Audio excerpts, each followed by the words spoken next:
So I want to start off today's show by saying one thing. Grayson Allen, you are a piece of shit. Okay, now I'm done. What do you do now? Oh, he undercut Mike Caruso, right? Yeah. He Alex Caruso. He flagrant foul number 2, Pat. Yeah, it was nasty. Oh yes, I'm seeing it here now. I will follow that real quick. And he hurt him. I'm seeing the story about it. This is just I give and he just got this. I think it was 2 hours ago. They just announced he got a 1-game suspension.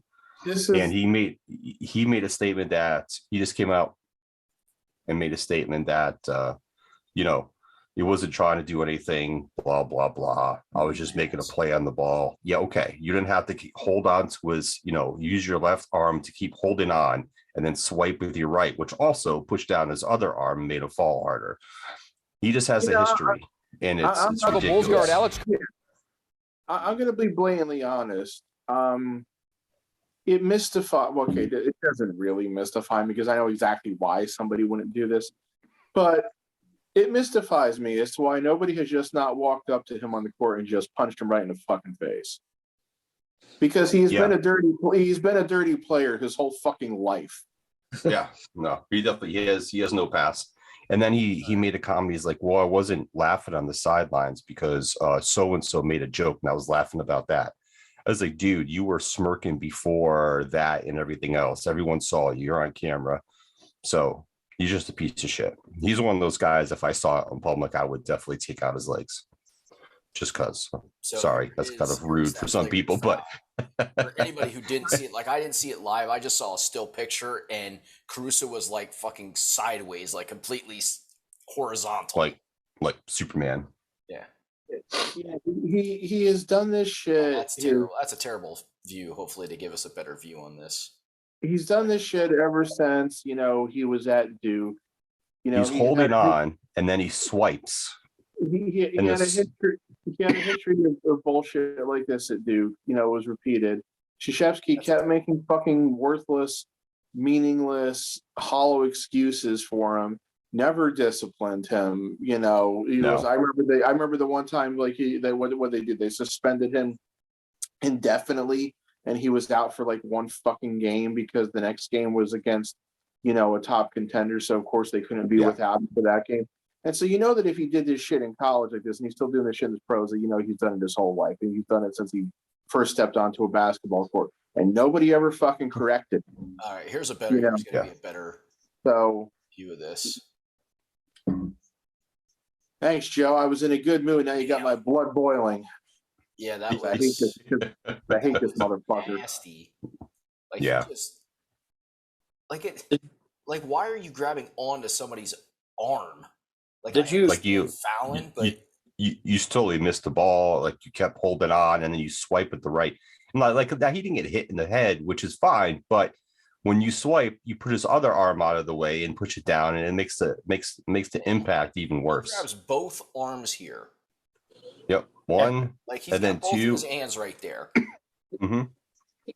He's a piece of shit. He's been a piece of shit for many years already. So, like there is no reason to hold on to a player ever. Like, and when you're swatting. It's one thing to smack their arm and try and knock it down, but to literally grab an arm and hold on to it is just not necessary. Like, what do you what the fuck are you swatting at that point? Like, seriously. Did you see the clip of Russell Westbrook hitting the top of the backboard on a routine jump shot in the game? I did. Oh yeah, it was fucking fantastic. Ooh, I'm gonna go find that one now. Yeah, it was hilarious. Jeremy, I could probably just send you that one because Adam actually texted it to me. All right, let me see. Yeah, I gotta say, I'm thrilled that they gave him a 1-game suspension because that'll deter him. Yeah, I know. And then they were trying to. Do you want me to send it to you, Jeremy, or? No, I got it right here. Okay. Fucking Westbrook, what a bum. And it's funny, he's starting to get so pissed off because people are starting to critique him. He's like, wow, I can't have 20-some points every night. Yeah, but you could at least play consistent. And I'm pretty sure we talked about this before. He's not even playing consistent. And I saw a meme. It was like a picture of the backboard, and almost all the glass was missing from all the bricks he was throwing up. That's hilarious. What you got for us, Westbrook? Here we go. Pat, if you ever, this is like. He's telling people where to go. This shot was like someone who just like started learning how to play basketball. Like, where the hell was he shooting? That looks like something Pat. That looks like something Pat would have done back in the day when I lived there. No. So you see. What I was about to say is, whilst no one will ever accuse me of having a good jump shot. True. I'm just messing with you, Pat. I never shot that.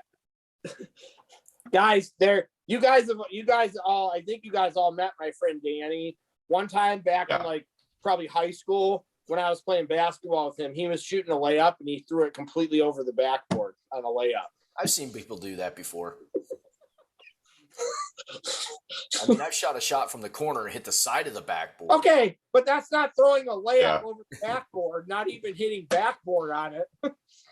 Yeah, that's a little overzealous of a layup going over. I mean, once again, me and Joe have seen somebody trying to throw the ball off the backboard to himself and completely throw it over the backboard. So, yeah, because he thought he was had the hops to do an alley-oop to himself.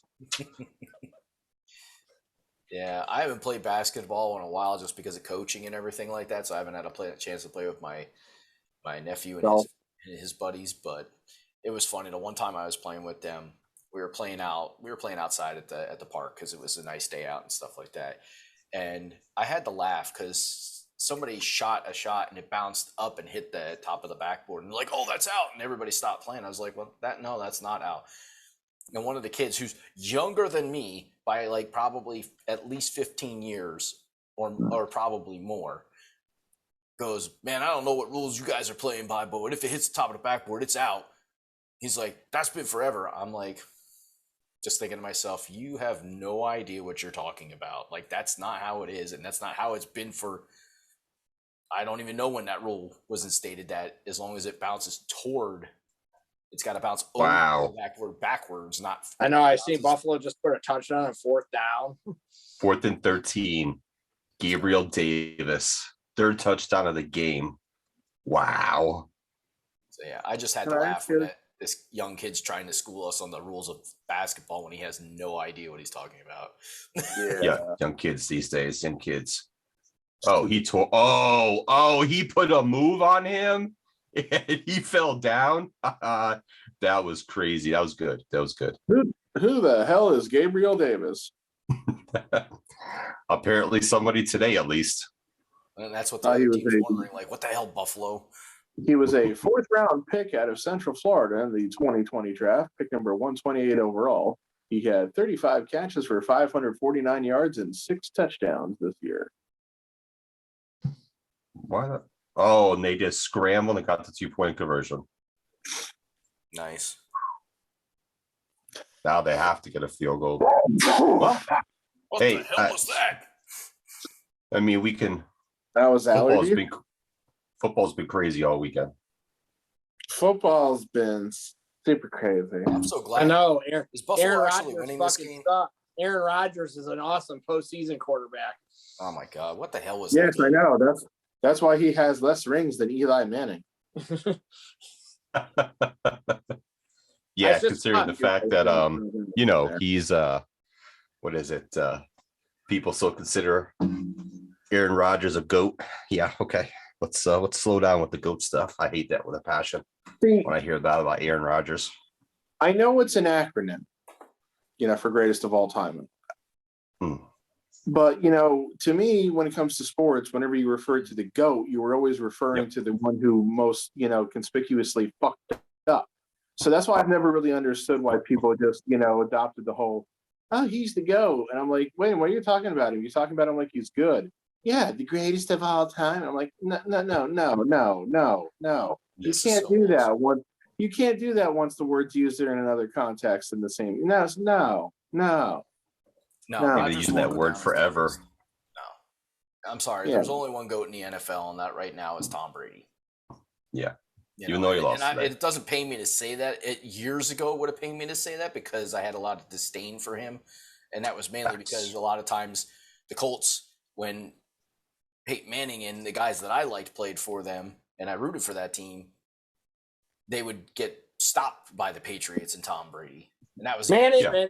And Manning like choked sometimes in the postseason too, but Aaron Rodgers has eclipsed Peyton Manning for that because Manning's made it to the Super Bowl 3 times. Aaron Rodgers only made it once. And Rodgers, and here's the thing about and I feel bad for my dad because he is a Green Bay fan and he's like, I'm sorry, I don't feel bad for any Packers fan right now. So well, no, including my mother-in-law, I don't feel bad. So yeah, and because he roots for the home team, he roots for the Eagles, and the Eagles were like I said, they didn't belong in the playoffs to begin with, but the Packers looked like they had a legitimate shot at contention this year. They've looked at for 5 years, the last 5 years. And then you had all that off-season shenanigans with Rodgers and, I don't know if I'm going to play. I'm going to play, but you got to get me these players. They get him the players. And he's like the LeBron of the NFL right now. He's getting the players that he wants. You can't complain about not winning. It's your own damn fault now at this point in time. You have nobody else to blame. You got the players that you wanted. You have the kind of team that you want. Now you got to fucking put up or shut up. And he didn't put up now. Again. Yeah. I'm vaccinated. Oh no, I'm not vaccinated. Fuck you. Yeah, he came out. I was today. Controversy, so. Yeah, he came out today too, and they were asked him. I don't remember which radio show it was, but he was asked about like next year, and he's like, "Well, we have to see. It's a couple months down the road." Just paraphrasing, but he kind of was pretty much put up to the fact where he's like, "I have to see what the organization is going to do because I'm not." I don't want to go into a rebuilding. Like he goes, I don't want to play for a team who's rebuilding. And I'm like, because Green Bay does have a lot of free agents, I think, coming up. And I think they have some guys too. Yeah, I saw that too. Where it's like, I don't want to be a part of a rebuild, and I'm like, why does Green Bay have to go into a rebuild? I don't know what their situation's like though. So yeah, I think they do have a lot of free agents coming up this season. So it's gonna be all dependent on like who's gonna get what money, and all that. Because I think Devontae Adams is actually a free agent at the end of this season as well, and he's gonna get a payday. So I mean, we'll see. It'll be interesting. I know I'm behind. I know you're watching this game too, Joe. The Bills. And I got my tablet right here over to my. But I'm a little behind. Like I'm streaming it, and I know it's like probably 10, 15 seconds behind. But I saw Pat Mahomes throw it to a guy, and he was out of bounds when he caught it. It was great. I missed that guy. Yeah, Mahomes had that sweet sidearm pass earlier, like under the linebacker goes like this to try to block, and he's like sidearms it right underneath his arms to Tyreek Hill. Like he's got such a wicked throw in motion. He could throw at any angle. He is so good at that. It's just insane. It helps. Wow, they scored a touchdown. Who did? Kansas City. No, don't tell me that. Oh, see, I'm rooting for the Chiefs, so I don't want to win. So yeah, I don't have it on TV. I just have the game cast up on ESPN.com, and it just said Mahomes passed short right to Tyreek Hill for 64 yards, which means it sounds like it was a catch and run. I'm on Bleacher. It was a catch and run, yeah. Scored a touchdown. So, damn it, I don't want Kansas City in the playoffs. I don't want them in the. I mean, I wanted Buffalo to win from the aspect of, that's like one of the most tortured fan bases in history. You obviously have sympathy for tortured fan bases. I don't give a fuck. And Kansas City. Yeah, it also comes down to an aspect of when it gets down to teams that I don't have any particular care for one way or the other. Like I don't necessarily like them, but I also don't hate them. Then I'll generally pick to the team that's the one that again has the least historical success kind of thing. So, Kansas City's been in the Super Bowl the last 2 years and they won one of them. So, yeah, I won't mind. I won't mind if Kansas City wins the Super Bowl again, but just in this particular matchup, I would go with Buffalo. Oh yeah, I mean at this point, I'm probably rooting for the Rams. Tariq, the steroid freak, he just outran everybody. I don't like Stafford, but the Rams have 2 Florida State guys and Von Miller. So, yeah, those 2 Florida State guys fucked up today. Let me just tell you, bad. Oh, I didn't want. I was at work, so. Oh, Akers had 2 fumbles, and Ramsey got beat by Mike Evans on was it the touchdown? Yeah, it was a touchdown. The touchdown that brought him within 7 or tied the game? No, brought him within 7. Yeah, brought him with 7, all by himself. Yeah, he was right with him, and then he just whatever. I don't know what he was trying to do, but he fucked up and got beat. And I was like, wow. It was like a 3-play drive for Tampa that took 36 seconds. Now here's my one problem. I just saw that play with Tyreek Hill. That motherfucker should be fined for taunting because he gave the guy the peace sign before he even fucking scored. Well, they should have thrown the flag. Yeah, they should have thrown the flag. They want to do that shit to defensive guys for when they like stand up and they get in somebody's face, but that somebody can throw a peace sign when they're fucking about to score a touchdown. That's a double standard and some bullshit to me. Well. To be fair, he was wishing the guy peace. Oh yeah, that's what it was. He was peace and happiness. Nicety. That's peace and happiness, joy. That's a positive sentiment, right? Exactly what it was. If he had flipped the guy off, then I mean, obviously, maybe he was singing "We Are the World" to him as he shot out of the peace side as he's running down the sideline. In his Michael Jackson voice, he was rocking out the "We Are the World." I don't know. Maybe. Yeah, because as we all know, "We Are the World," of course, is one of the great contributions to songcraft that was ever. It's right up there with "Do They Know It's Christmas?" Yeah. Jeremy, I think you're right about that. I think there is a double standard. I think that you're right. So it's just like, I mean, if they're going to enforce that rule, because it wasn't a rule before, it was something that they started enforcing this year. If they're going to enforce a rule like that where you can't taunt, then it needs to be on both sides of the ball. All time out. You got 3. Why ain't you using it? You can't. No, they just did. Say it's only a defensive offense. Like, it's an offensive thing too. And normally you don't see a lot of it on offense because it's it just doesn't happen. But Tyreek Hill is like Deshaun Jackson. Deshaun Jackson used to pull that shit. Like, he was being held before he caught the ball in that touchdown too. Yeah, and the guy still fell down. After looking at that, I'm going to guess the reason they didn't call it is because none of the referees really recognized what he was doing. They probably thought that he was maybe signaling to one of the other guys to block for him or something. So I'll blame it on the referees being untrained morons. So yeah, but Deshaun Jackson used to do that shit because he would run if he outran somebody, he did it on a punt return. He fucking at the 10-yard line, he started to cut across the fucking field before he scored. I'm like, that's such a dick move. Like, and I know people are like, that's so funny. He did that on that punt return against the Giants, and Eagles fans always said to me, he was making sure there was no time left on the clock. And I'm like, bullshit, he was taunting. Yeah, no, that was definitely taunting. The Giants were not going to somehow miraculously come back with 3 seconds to go. Yeah. I will say this. I watched the whole Rams. That's pass interference. I watched the whole Rams Buccaneers game. Yes, they lost that last second field goal. Here's my thing. Watching that game from start to finish, I do not trust the Rams. They have good players on defense. Their defense, for the most part, kept them in the game. 4 fumbles by the Rams. Akers had 2. Kupp had 1. And then the offensive line snapped the ball. The cadence was off. They just snapped the ball and went right over Stafford's head. And they lost the possession of that as well. Just mental mistakes and just not protecting the ball. Like and this is a playoff game that goes to the championship game and so on. And they played like shit in the second half.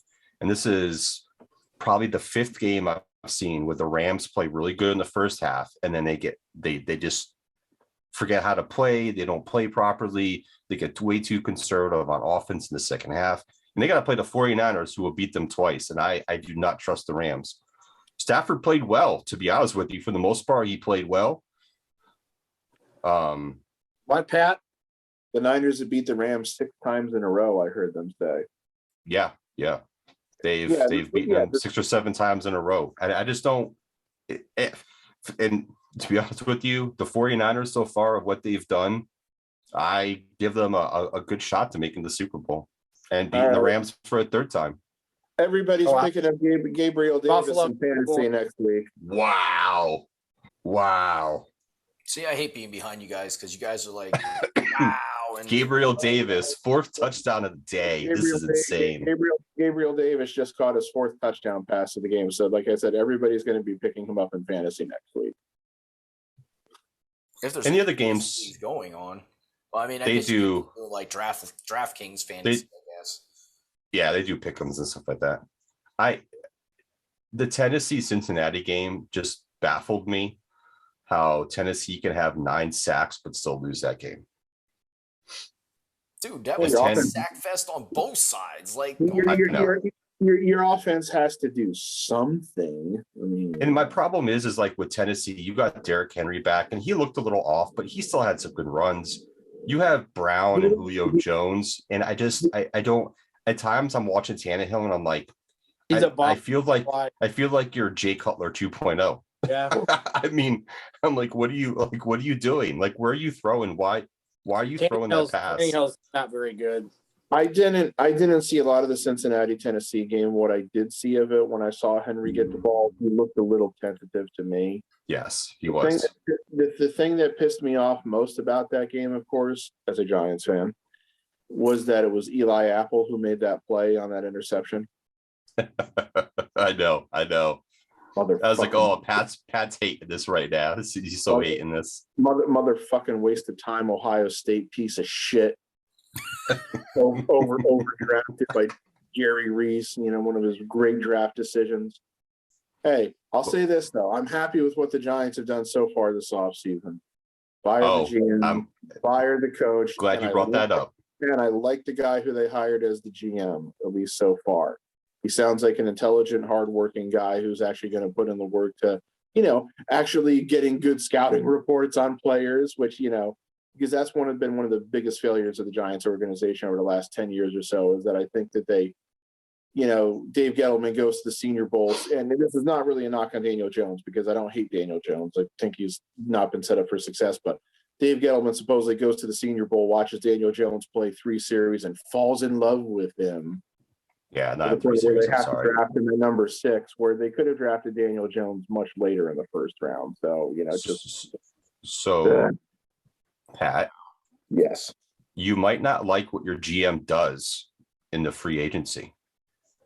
How do you mean? Because the Giants basically have no cap space, so it's going to be basically a bloodbath. I know they're going to have to cut a lot of veterans. So the rumor is, what about Andy Dalton? Ooh. That sounds like a great thing to do. Yeah, bring Andy Dalton. A certain Mitchell Trubisky is a free agent, and there is a rumor that they might bring him in to compete with Daniel Jones. Okay, I would not object to that for a few reasons. Well, I actually agree because from what I've read, he has done very well under the tutelage of Buffalo. So it seems like he's improved a lot, which no shit. You were coaching under Matt Nagy. That, of course, anywhere else you go, you're going to get better. Yeah, and look, I would almost expect that to be not. I won't say a guarantee, but a distinct possibility that they bring in Trubisky, especially if they were to hire Brian Dable, the Bills' offensive coordinator, as head coach, which is so far. I feel like that's going to happen. So far, out of the list of candidates that I've heard, he's my preference because. I'm not so much with some of the retread candidates that they've mentioned, like Leslie Frazier and Dan Quinn. And I'm really kind of like, with Brian Flores because I know he rubs a lot of people the wrong way. He's had some incidences, and that's people like him for a coach because of his culture, but yet he can't get along with people. And 3 seasons as Dolphins head coach. They had 4 offensive coordinators, 2 defensive coordinators, and 3 or 4 offensive line coaches. And the offensive line, of course, is one of the biggest problem areas for the Giants. And he supposedly had power fights with the GM and every other thing. So there's like a huge, like buyers beware label for me with Brian Flores, which is why he's not my preferred choice. Yeah, he's not my preferred choice right now. But if the Giants were to bring in Mitchell Trubisky, 1, he's at least got some experience. 2, there's no way he could be worse than the backup quarterbacks the Giants trotted out this year when Jones was hurt. He's probably gotten way better at leaving, Chicago and under Nagy's tutelage. Is Buffalo or is Kansas City in field goal range? No, not even close. First and 10 at Buffalo's 33. It says to me they have the ball now on the Bills 31 with 8 seconds. Yeah. Oh, now they are. I just saw the play. Yeah. They're in field goal range. 3 seconds. Okay. Oh my God. I don't know if I've seen ridiculous. I don't know if I've seen a crazier fucking finish to a game than that. So here's my problem. Son of a bitch! Here's my problem with this play. I don't understand what Buffalo's D was doing. Like, why are you rushing 4 guys? They're playing the prevent offense. No, if they were rushing 4, that's technically not a prevent. I think in order for it to be a true prevent, you only rush 3. They should have only rushed 3. They should have only rushed 3, to be honest. Wow. That's a crazy last 4 minutes of this game. Yeah. No, it definitely is. And as Chris Berman used to say, and we are going to overtime. This is redonkulous. This is redonkulous. Hey, you gotta admit, this is an exciting weekend with the close games. You can't get any better than the craziness. Well, at least it's a close game with scoring. But anyway, between having a new head coach, new offensive coordinator, and Jones's injury history, the Giants definitely need a competent, experienced backup quarterback. And if that's Mitch Trubisky, that's Mitch Trubisky. I don't really, it's not like if their backup quarterback ends up playing next year that things are going right. And it's not like I would expect them to be signing Mitch Trubisky with the aspect of, well, he's going to replace Daniel Jones or this or that or the other thing. I would think it would just be more better competition. Yeah, and I also think it would be more along the lines of, hey, we're going to be picking the top 10 again, Bryce Young. I mean, if the Giants start off shitty next year, I'm just going to say just lose every fucking game so you're picking number 1 and you draft Bryce Young. That'll be my fucking mantra next year. I guarantee it. There's a gentleman in the apartment across from me that is clearly rooting for Buffalo, so I know when something's going well or not going well because I can hear him. So, God damn it! What the fuck is going on in there? Jesus. I don't know if that's great. I don't know if he's a Clowns fan that doesn't like the Chiefs because the Chiefs beat the Browns last year. I don't know, but this is a crazy game, man. It's a crazy game. And how do you leave Jason Kelce when at the end of the game, near the end of the game, how do you leave Jason Kelce open? Travis Kelce. Sorry, I got Jason Kelce on my team as the Eagles fan. I know. Travis Kelce. How do you leave him that fucking open? I don't know.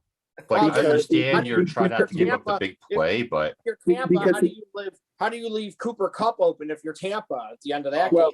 That guy's all the time. I don't get it. Kelce's a tight end, and you're not expecting him to slip behind you on defense where he could break one. That's why you leave Travis Kelce open, because you're not covering the underneath stuff as tight. Well, Cooper Kupp. Well, he first off that play, I knew it was not going Tampa Bay's way because they blitz off the corner, and once they blitz off the corner, you have Cooper Kupp against a safety, and the safety that got stuck playing him, Winfield, is not faster than Cooper Kupp. They cannot keep up with them. I was like, he's going to get torched right here. Take that, son of an Ohio State piece of shit. That was my best pick for fantasy this year, was picking up Cooper Kupp. That dude was a freaking point. He was. Yeah, he was. He definitely was. Mine was Henry until he got injured, but yeah. Oh shit, he's down. Yeah, I remember we had that conversation where Joe, is your fantasy season over now? Close enough. I mean, I saw Leonard Fournette, who's picked it up in the second half of the season, but still, it was like if I would have had him and Henry, fuck, would have been what good. I think they need to change is the playoff system in our league. I think if you win in your first playoff game in the lower, like in the consolation bracket, you should be able to move up to play one of the losers from the winners bracket and see if you can advance instead of just, okay, you're in the consolation bracket, you're just in it for the fucking fun of fantasy football. Once I get into the consolation, I might set a roster for like the first game, but after that, I don't give two shits about any of the other ones because what's the point? There's nothing for us in the consolation section. Like, just whoop-de-doo, I came in 7th place. Okay. I mean, if I don't make it to the actual playoffs, what the fuck do I really care? Yeah, I think they need to. I think that's one thing that I might talk to my nephew about changing. Like, hey, listen, can you make it that if you win, you get to play one of the losers? Like, see if you can work your. I don't know if higher spot. I'm not sure if you're able to do that because I know when we did the NFL.com fantasy, like you can't finagle the playoffs and how it like works. It's either you can only do the amount of teams and what weeks and whatnot and all that stuff. It probably has to be something that's like available to pick from. It's not like I don't think you can just make up your own playoff system. I think it's probably 5 ways you can do it, and you probably have to pick what's on there. Yeah, I wouldn't be surprised. It'd just be nice to be able, like, once I finished 9th. I know what you're saying, though. 9th for the season, like, didn't matter. Like, I won 2 out of my 3 consolation playoff games, but I still stayed in 9th place, even though I beat the 8th person. It was just, it's kind of silly. Like, you can't move up once the final, unless you're in the top, the winners bracket, which for some reason I never am. Which I don't get it how some of the people that pick their teams like even fucking make it. I'm like, why? Where the hell do these fucking dudes come from? Because fantasy's a crapshoot. Like you don't have to like necessarily like have a lot of football background because they have magazines that tell you who you're supposed to pick. There's so much stuff you can do that. Yeah. When the last time I was doing it, and my brother won, and I said, I'm done. I said, he fucking won. I said, I'm done with this shit. So, it's it's funny. My brother, Chris, he always drafts very odd, but for some reason he always ends up having a team that plays really good. But once he gets to the playoffs, I think he's been in the championship game twice in the last 3 years. And he loses both times. He's lost both times. He always comes in second. Joe definitely. I remember back when Joe used to do fantasy drafts. Joe kind of doesn't follow the formula that most people do. I always thought Joe kind of drafted his own way and didn't say, "Oh, I have to do this, this, and this." And Joe usually has pretty good teams. I remember doing drafts with Joe, and Joe had you know how I know this? Because one time Joe wasn't going to be at a draft and I had to draft for him. So Joe gave me his list and it was a very unorthodox list, but it worked. It worked. So that's why I know that, Joe, because I distinctly remember you giving me I think you were going to see a concert at the Allentown Fair. You were going to see somebody there. Neo. And I had to do your draft for you. And when he went to the Neo with somebody else started, he instantly regretted it. No, I had fun at the Neo concert. It was Neo and somebody else. I forget who else. I remember using the magazine back in the day, really more as a guide than anything. Like I didn't like. I wouldn't like draft based upon their specific order. Like let's say like wide receivers 1 through 11 were gone, and I needed a wide receiver. I didn't draft number 12 just because it was number 12 in their magazine. I picked up those magazines, and this was also, of course, really kind of more pre-internet in a way. It wasn't really pre-internet, but like when the internet became all immersive with this shit. But I really mainly did that to avoid the Jeremy situation. What, when Jeremy stole Brett's magazine? Jeremy stole Brett's magazine that time? No. I mean, when Jeremy drafted Peerless Price when he'd been out of the league for a year or so. And also because I think that was my first fantasy football draft ever. So probably was. And also because there was the one year where I did try to do it from just like memory of like who was out there and everything. And I remember I drafted Peerless Price that year, but he was still playing. But it didn't. I don't recall having a great season that year because it was like too much guesswork. So it was like I just needed to kind of have like a list of like who's there. Which, they said it's fantasy draft. You could wish that he was on your team, right? I think the biggest thing with Jeremy's nephew's draft is like the last year, the first year I did it, I did check out the point system and like how the points go for each position. And I kind of drafted my way and I really didn't go for the running backs right away. And is a very favorable draft league, I should say, for running backs.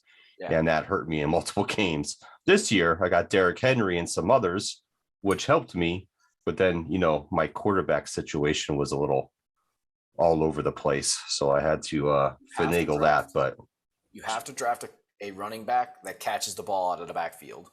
Because you get points per catch, you get running yards, because then you get both. Because then you get the receiving end of everything and the running back end of everything. Jeremy, it always depends upon the parameters of the league and how you score. Like when we did our leagues where that Matt was a manager, like completions and receptions, and the game is over. Completions and receptions counted for. So that made quarterbacks the most valuable players in our league. More so than running backs. It's getting trickier to do that now, of course, with running backs because no team really has one featured back anymore. So. There's very few 3-down running backs, or there's definitely not guys who carry the ball 25 times and catch 10 passes a game anymore. So, it's that's one of the reasons why I think I've kind of been happy that I haven't done fantasy really or paid a lot of attention to the last few years, just because it's like, it is challenging because it's something that drives me nuts, but I don't need to drive me nuts. Yeah, I was just going to say, although that year Jeremy beat you, Pat, in the playoffs when you were he had the best record and he only won 3 games. Jeremy's best thing ever was when he took that magazine from Brett. I'll never forget that. And then drafted the guy Brett was going to take. See, I don't. It was a receiver of something. I forget. I only kind of remember that. I don't specifically remember that. It was Jeremy being Jeremy. It was awesome when it happened. I remember the look on Brett's face when Jeremy's like, "Can I see your magazine for a second?" And then he drafted, and Brett's like, "You fucker! I was gonna take him." And Jeremy's like, "Thank you." It's just one of those things. It's so much easier now because when you draft, at least with this, especially with the ESPN one, they have all the positions listed, and you can see who's the best possible pick and stuff like that. So you don't even really have to think about it. Now it's just a matter of, okay, what quarterback do they have on their team and how often does this person actually get the ball? Does this team favor the run more? It's just knowing that stuff that really is what favors. Yeah, they do make it easier when you're drafted to look up stuff. I don't like doing I changed my draft to always look at what they did the previous year because I could care less what they're projecting them to do for the current season. It really doesn't make a difference to me. I kind of just want to see go back and see what they did the previous year to see if, how well they did and what they've done the last couple of years and kind of go off that. The worst thing for me was if I couldn't be at the draft and they had to do the automated draft because I hate so many players. I'd have to go in and take all these guys who I refuse to draft and put them at the bottom of my list. So I never did a draft. I think I only did a draft like that once because I'm like, I do not like these drafts because I have to do too much work for a draft like that. Yeah, I think most drafts, leagues, whatever you want to call it, have ways where you can tell it to you can put people on don't draft lists now. Can I put whole teams on because I have whole teams where I don't draft from. I refuse. I refuse to draft any Eagles or Cowboys. So I'll just say this: Kelsey was losing the ball on the way down on that catch. Like that ball was coming out. Wait, are they reviewing it? I don't. Yeah, they were. They were. It says final. It says final. It's overtime. final, but they were definitely reviewing it because they had Andy Reid on the sidelines along with all those coaches talking to the refs. So they were definitely reviewing it. But that ball was definitely like not stable when he went down. It definitely could have went the other way, but it wasn't 100%, irrefutable. So, I mean, to me, Kansas City is the favorite now to win the Super Bowl. Yeah, I would definitely. They'll probably be big favorites over Cincinnati, and I would definitely expect them to be a favorite over whoever. I want to say Cincinnati's defense though is better than Buffalo's defense. I want to say that they have a much better. I don't know if Cincinnati's offense is better than Buffalo's. No, though. Probably not. I would definitely in 3 years or 4 years maybe because Burrow's a good quarterback. But he's right, he's and they young. do have Jamar Chase. They have a really good receiver. That's right, Chase. I mean, we'll see because Buffalo. I mean, Kansas City gives up a lot of yards. They do. Kansas City's a hostile environment to go play in for a young quarterback too. This was Josh Allen's second time doing it, so Burrow is going to be a hostile environment. What were you saying about Buffalo's defense versus Cincinnati's defense? I want to feel like Cincinnati's defense is better. Buffalo's defense gave up 75 yards per game less during the season. Okay, but how many? Yeah, Buffalo only gave up like an average of 17 points a game this year. And Buffalo gave up 5 fewer points per game. Yeah. Okay, so they're comparable. But it's playoff time, and you saw how they played against stopping Derrick Henry last week. So they're on a mission. We'll just see, how much of it, Kansas City. It'll be interesting to see where Kansas City is next year because I feel like either Tyreek Hill or Kelsey has a contract coming up that has to be paid out. I think Kansas City has the worst defense of the 4 teams remaining. Yeah. Well, yeah, that doesn't surprise that when you they legitimately do score so easily. Well, yeah, in the beginning of the season, I remember we were talking about Kansas City couldn't stop anybody, and we were looking like, oh, maybe the bloom's already off the Kansas City rose. So, well, yeah, they still can't stop anybody. They still can't really stop. Well, it's just one of the things like who's going to get into a shootout with them? Who's going to win a shootout with them? That's the thing. We were also speculating if they were the latest team to suffer from the Super Bowl loser hangover syndrome, where you lose the Super Bowl and then the next year you just are like, we don't remember how to play football anymore. Yeah, and don't make the playoffs. At the beginning of the season, and I just think guys got healthy. And they switched it back on, I guess you could say. Right. You can say that they did that probably. They flipped some interesting. That game's done. Only the AFC has somebody that is the only one that has the number 2 in it. Like it's 4 and 6 in the NFC. That's interesting. That's not the norm. Nope. It's usually a 1, 2, or 3. Like there's at least a 1, 2, or 3 in there. Usually, not usually. San Francisco has a chance. You had 3 road teams win. So crazy. And it was very nearly 4. So it'll be good games next weekend. I will say that it'll be good. It'll be good games to watch. Buffalo is at least the 3. They were the 3 in the AFC, weren't they? I'm pretty sure. Yeah, they were. Yeah. So it'll be fun. I'm gonna change. Interesting conference round. I'm gonna change. I was gonna change back to basketball. Oh, go ahead. Yeah, let's talk some more basketball. I can't wait. Do we want to talk about LeBum and I wanted to ask Lakers? I wanted to ask you when people look back at who Jordan had to play in the playoffs. I wanted to ask you to clarify what exactly you meant by that. Oh, yeah. So there was, I saw I didn't watch the video that Joe posted. I mean, Joe kind of told me about it, but I didn't watch that. But I was wondering when you made that comment, what exactly you were meaning by that or referring to. So there's a very big misconception by current fans of the NBA that Jordan did not have a level of talent to play against that LeBron has. Like they swear that LeBron plays against a lot better teams than Jordan did. And there's a guy. What was the name of that guy that was being interviewed? Joe, do you remember his name? Shumpert. Was it Shumpert? Iman Shumpert, yeah. Yeah. And he thinks he believes Jordan is better than LeBron. And whoever was interviewing him, it was some young guy. He was a dick sucker. Yeah, he's like that. He goes. That is a LeBron dick sucking comment right there. It's so fucking hilarious. He calls him right out. I'm like, damn. But yeah, he's like, okay, let's take a look at who they had to play. And he goes, the Trailblazers. And Chopper goes, what's wrong with the Trailblazers? He's like, it's the Trailblazers. But when he was playing the Trailblazers had good players. It's not like they didn't have good players. They had good. All right, so this is what I told Joe the other day, because I thought about this. So I think that if you go back and compare the first 3 rounds of the playoffs, I think Jordan played against better teams than LeBron did. But in the finals, I don't know if I can give that nod to Jordan, because the Spurs and the Warriors are better than any of the teams Jordan played. Both of them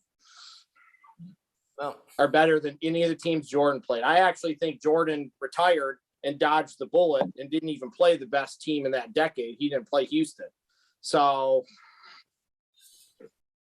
which is still a toss-up, because they could have beat Houston too. I'm just saying that was the best team, Joe. I'm not saying that Houston would have won. I'm saying that would have been the best team Jordan played against. I think they were better than Utah or Phoenix. I gotta look up something here, because, and I'm not trying to, I'm not disagreeing with you entirely, Matt, there, AJ. So let me see. Bulls. Jordan always had to play the Knicks. Chips. Well, I think sometimes Jordan had more. I think he played better teams in the Eastern Conference Finals than he did in the finals. I guess that's my point. I think sometimes he had a tougher trek to get to the finals. LeBron sleptwalked through most of the playoffs. He never really had to play anybody. But yeah, I'd be curious to see, the way those Knicks teams play defense. Sometimes I'd be curious to see LeBron playing against those teams, but different eras too. So I don't like you. You guys know I don't like LeBron, and this isn't about wins or losses. This is about who played against better teams. The Warriors and the Spurs are what that Warriors team from 2017 is the first or second best team we've seen in our lifetime. So we're talking about Spurs Warriors teams that are going to be ranked in the top 10 when you're talking about best teams of all time. I don't know who the best team that Jordan played against is. Maybe it's Phoenix, maybe it's Utah. I think record-wise it might have been Phoenix. But I think it was Phoenix. All right. Yeah. So so let me share out my screen here. No, we don't want to see your screen. Thank you. It's not full of porn, okay? Stop. Yeah, you're setting us up. Maybe. No, yeah, see, yeah. Don't need to share sound. All right. So here's the 91 playoffs. They play. So Chicago played the Knicks, which we know the Knicks were good back then. They had good players. Well, they beat the Pistons, and the Pistons beat the Pistons. The Pistons were the bigger victory, I think, in that whole playoff. Especially that year, because that was the first year they beat the Pistons. Right. So they lost to them before. The Pistons were the king of the mountain at that point. And they played the Lakers. Now, the Lakers at that time, they had. Yeah, don't say they were all old, because they weren't all old. Yeah. No. They had Magic, but I think Magic got hurt in the finals that year. And that was kind of the last hurrah for that Lakers team. Yeah, so they had, I know Eldon Campbell, Divock was young at that time. Like I said, though, I don't think you can use this one because Magic got hurt in the finals. So I don't know how you can't really use this team then, because Magic he played in one game and that's it. So I mean, if you had a healthy Magic, you had a great supporting team. You had Divock, you had AC Green, who was good, Sam Perkins, Byron Scott, Terry Teagle, right? But James Worthy. You can pull up the rosters for all the teams they beat. They're not going to be a better roster than the Spurs or the Warriors. None of them are going to be. I just told you guys that the Warriors in 2017, the best starting lineup in our lifetime. So, and your point. I'm just saying that the Warriors and the Spurs are better than any of the teams that Jordan beat in the finals. Both of those teams are better overall. They won 5 championships and won 3. So I have a headache now. So here's the Trailblazers. And they were a good team back then, and nobody knows that because nobody, unless you were watching basketball, you don't know that Portland was pretty good. Like Drexler Magic played in all 5 of those games. Okay, then. That's why I was confused when he said he got hurt. I was like, I don't remember him being hurt. This is taking a while to pull up. I don't know what's going on here. Nonetheless. So we'll say it's a valid argument. So we'll put this. So we'll just say, except for the Spurs and Golden State and LeBron, but that's all. Play those that's two all. teams. That's all LeBron really played. He played the Warriors 4 times and the Spurs 3 times. So most of his finals were against those 2 teams. He didn't play a bunch of different teams. He played those 2 teams 7 times. So if he had played each of them once, it wouldn't matter. Then this argument wouldn't even exist. But that's all he played against was those 2 teams, basically. Right, and he did beat the Spurs 1 time. Well, he beat the Warriors and the Spurs both once. Yeah. But he lost. He was 1-2 against San Antonio, 1-3 against the Warriors. But like I said, it doesn't matter wins and losses. I don't. We've already established that LeBron's garbage in the finals. He's fucking 4-6. Like, enough said there. Yeah, it's very interesting that they're only. I guess when the argument's made, they only look at their finals opponents. Well, back then, it's just interesting because the East was better than the West back then. Like traditionally, when the Bulls were at their best, the East. And it's flopped. It's flipped now. The West is definitely better than the East. And that's why LeBron walked into the finals most of the years, because he played in the East, and the East was garbage most of those years. So it's the conference balance of power is definitely different. So the East that LeBron went through was definitely a lot weaker than the West that Jordan had to go to. So, yes, that's true. Like I said, it's only in the finals where there's a discrepancy. If you take the rest of the playoffs, I don't even think it's close. So right. So if you want to look at just finals opponents, there was certain teams in the West that were definitely dominant at that point in time, and you knew going into the playoffs that the finals went through one of 2, maybe 3 teams. And definitely one of those was the Spurs when Duncan was there. It was pretty much the Lakers and the Spurs. And it was the Lakers when Kobe ends really when Shaq was there for a while, and Kobe without Shaq for like 1 or 2 years. Because they were really good when he had Marc Gasol too. Or no, Paul Gasol. Yeah. Sorry, not Marc, Paul. And then when Golden State started to put together their team, when they got Draymond, they got Steph, and they got Clay, and then eventually KD went there. It was 5. They played in the finals 5 straight years, so it was Golden State for 5 straight years in the finals. So and it's just one of those things where it was the same thing when the Bulls were really good. When the Bulls were the team, like you knew the playoffs and the champion in the championship went through the Bulls. Like, so essentially, you're looking at the Bulls were the Golden State Warriors. No, they were of that time frame. So it's like, how can so are we saying that so when you make that argument, who was better, Jordan Jordan was on the it team. Well, no, I know, but I'm not. This isn't that argument. All I'm saying. No, I'm not arguing. I'm just saying, like, for all these people that want to make these arguments about, who's better. Well, Jordan was on the it team. LeBron's never been on the it team. Like the championship goes through LeBron's team. When he was on Miami, maybe you could say that the first couple, maybe not when San Antonio, but like the year when they lost to Dallas, they should have won that year when they beat Oklahoma City. So I would say maybe there was a two. Maybe 3-year period where you could say maybe the finals were going, or the road to the finals was going through Miami. Mm-hmm. So in the Eastern Conference, he was 2-2 with Miami in the NBA Finals.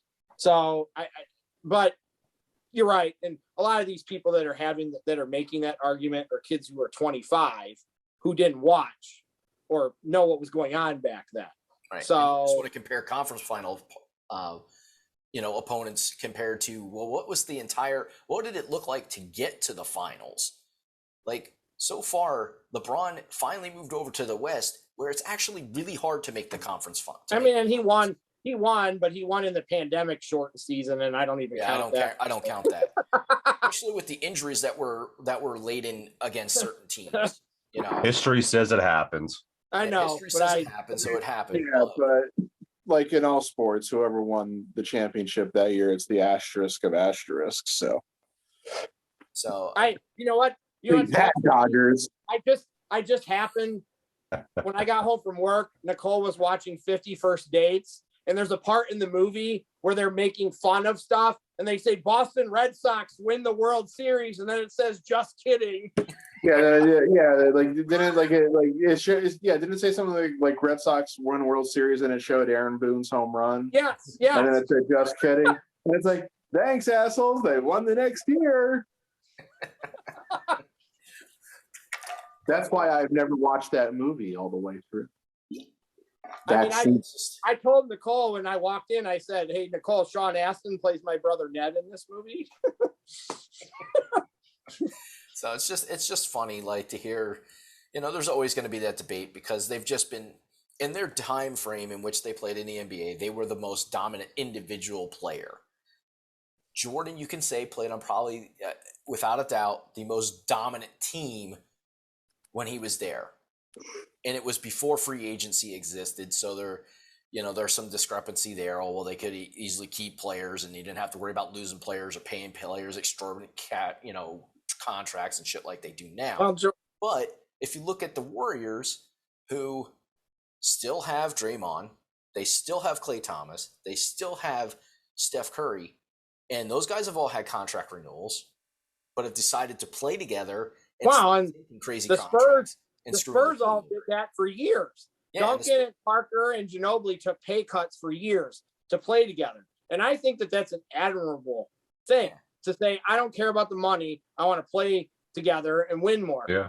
One of my dipshit brothers told me that that's greedy, and he has a problem with guys taking pay cuts so they can stay together and play. And I'm just like, I'm not even having this discussion.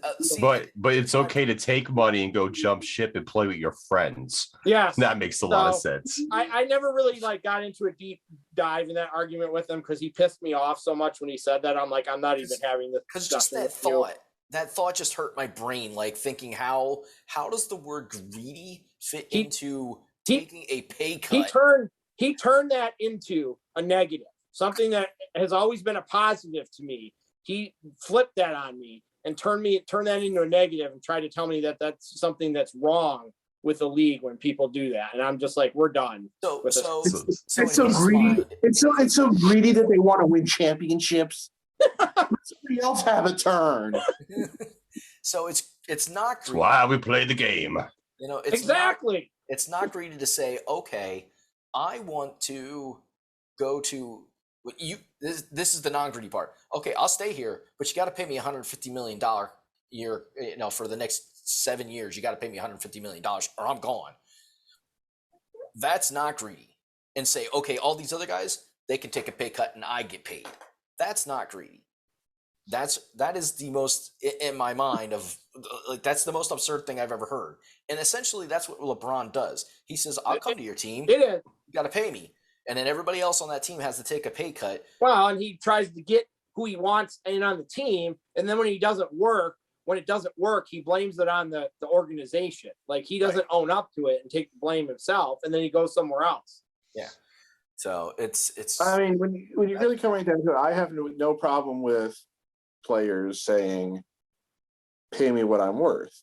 You know, absolutely not. You think you're worth that? Fine, go for it. Whatever. Now, yeah, you know, teams are going to, because if teams are going to pay it, then that's really on the teams. That's why it's like when I get to, like, you know, CBA negotiations in any of these sports, you know, especially with the lockout in baseball now, it's like, you know, I don't want to hear these owners complaining that they have to spend this much to sign these guys. It's like, you know, you guys are sometimes bid against yourselves and, you know, sign guys to overpriced contracts, and that's not the fault of all the other players that you know, overspent for this guy, you know, or whatever. But it's ridiculous. But yeah, I'm just gonna say the whole LeBron Jordan argument for me.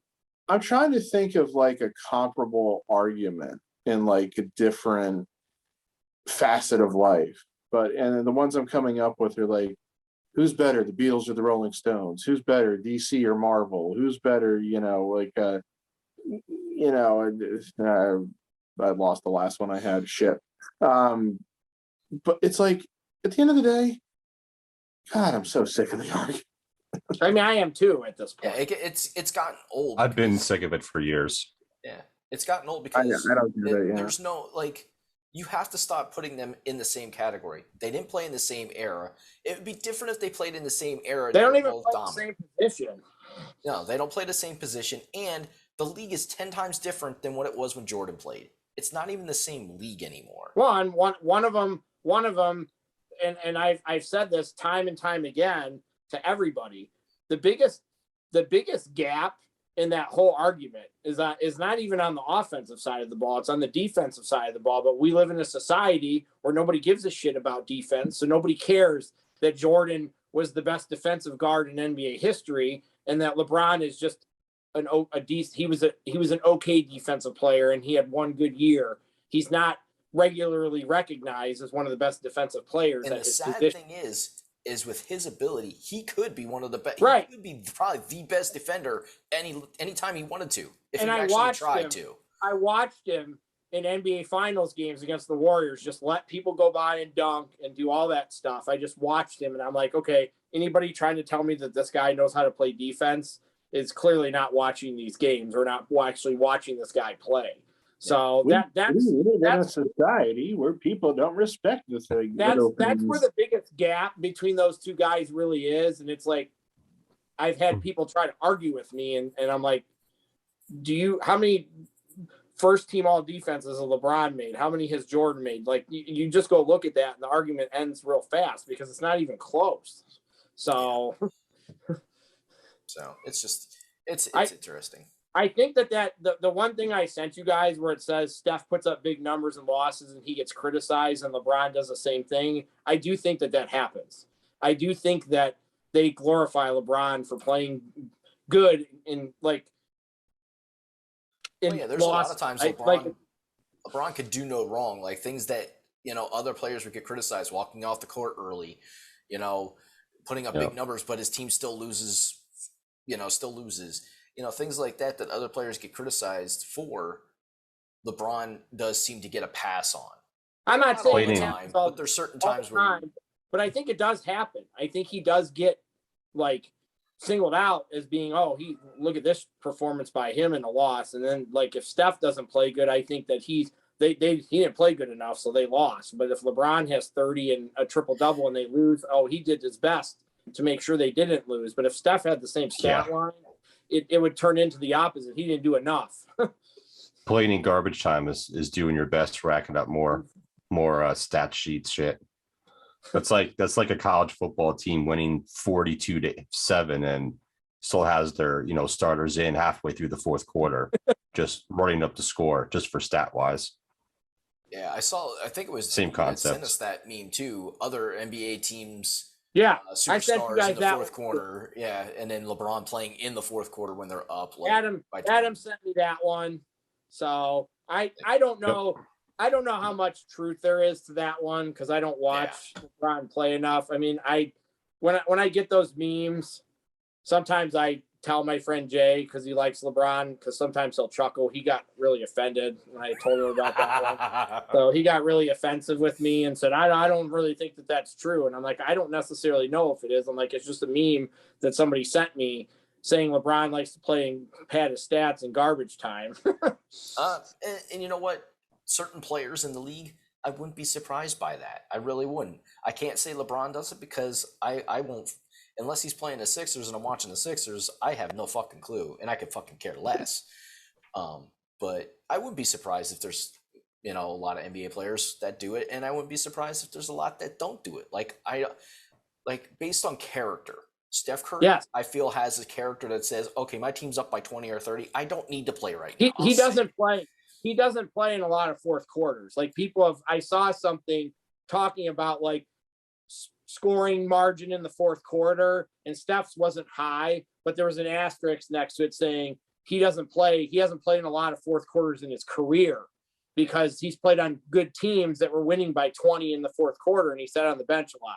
You know, and I know I'm not a big Harden fan, but I feel like Harden would sits out too, like in fourth quarters when his team's up by a lot. Well, he doesn't want to be in the game because he has to play defense. So well, that's another point. But I feel like he's got the kind of another non-defensive player.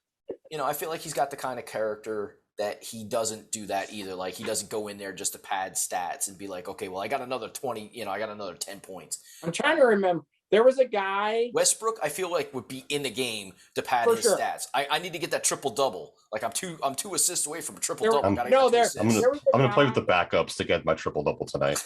It's all good, Coach. I'm trying to remember his name.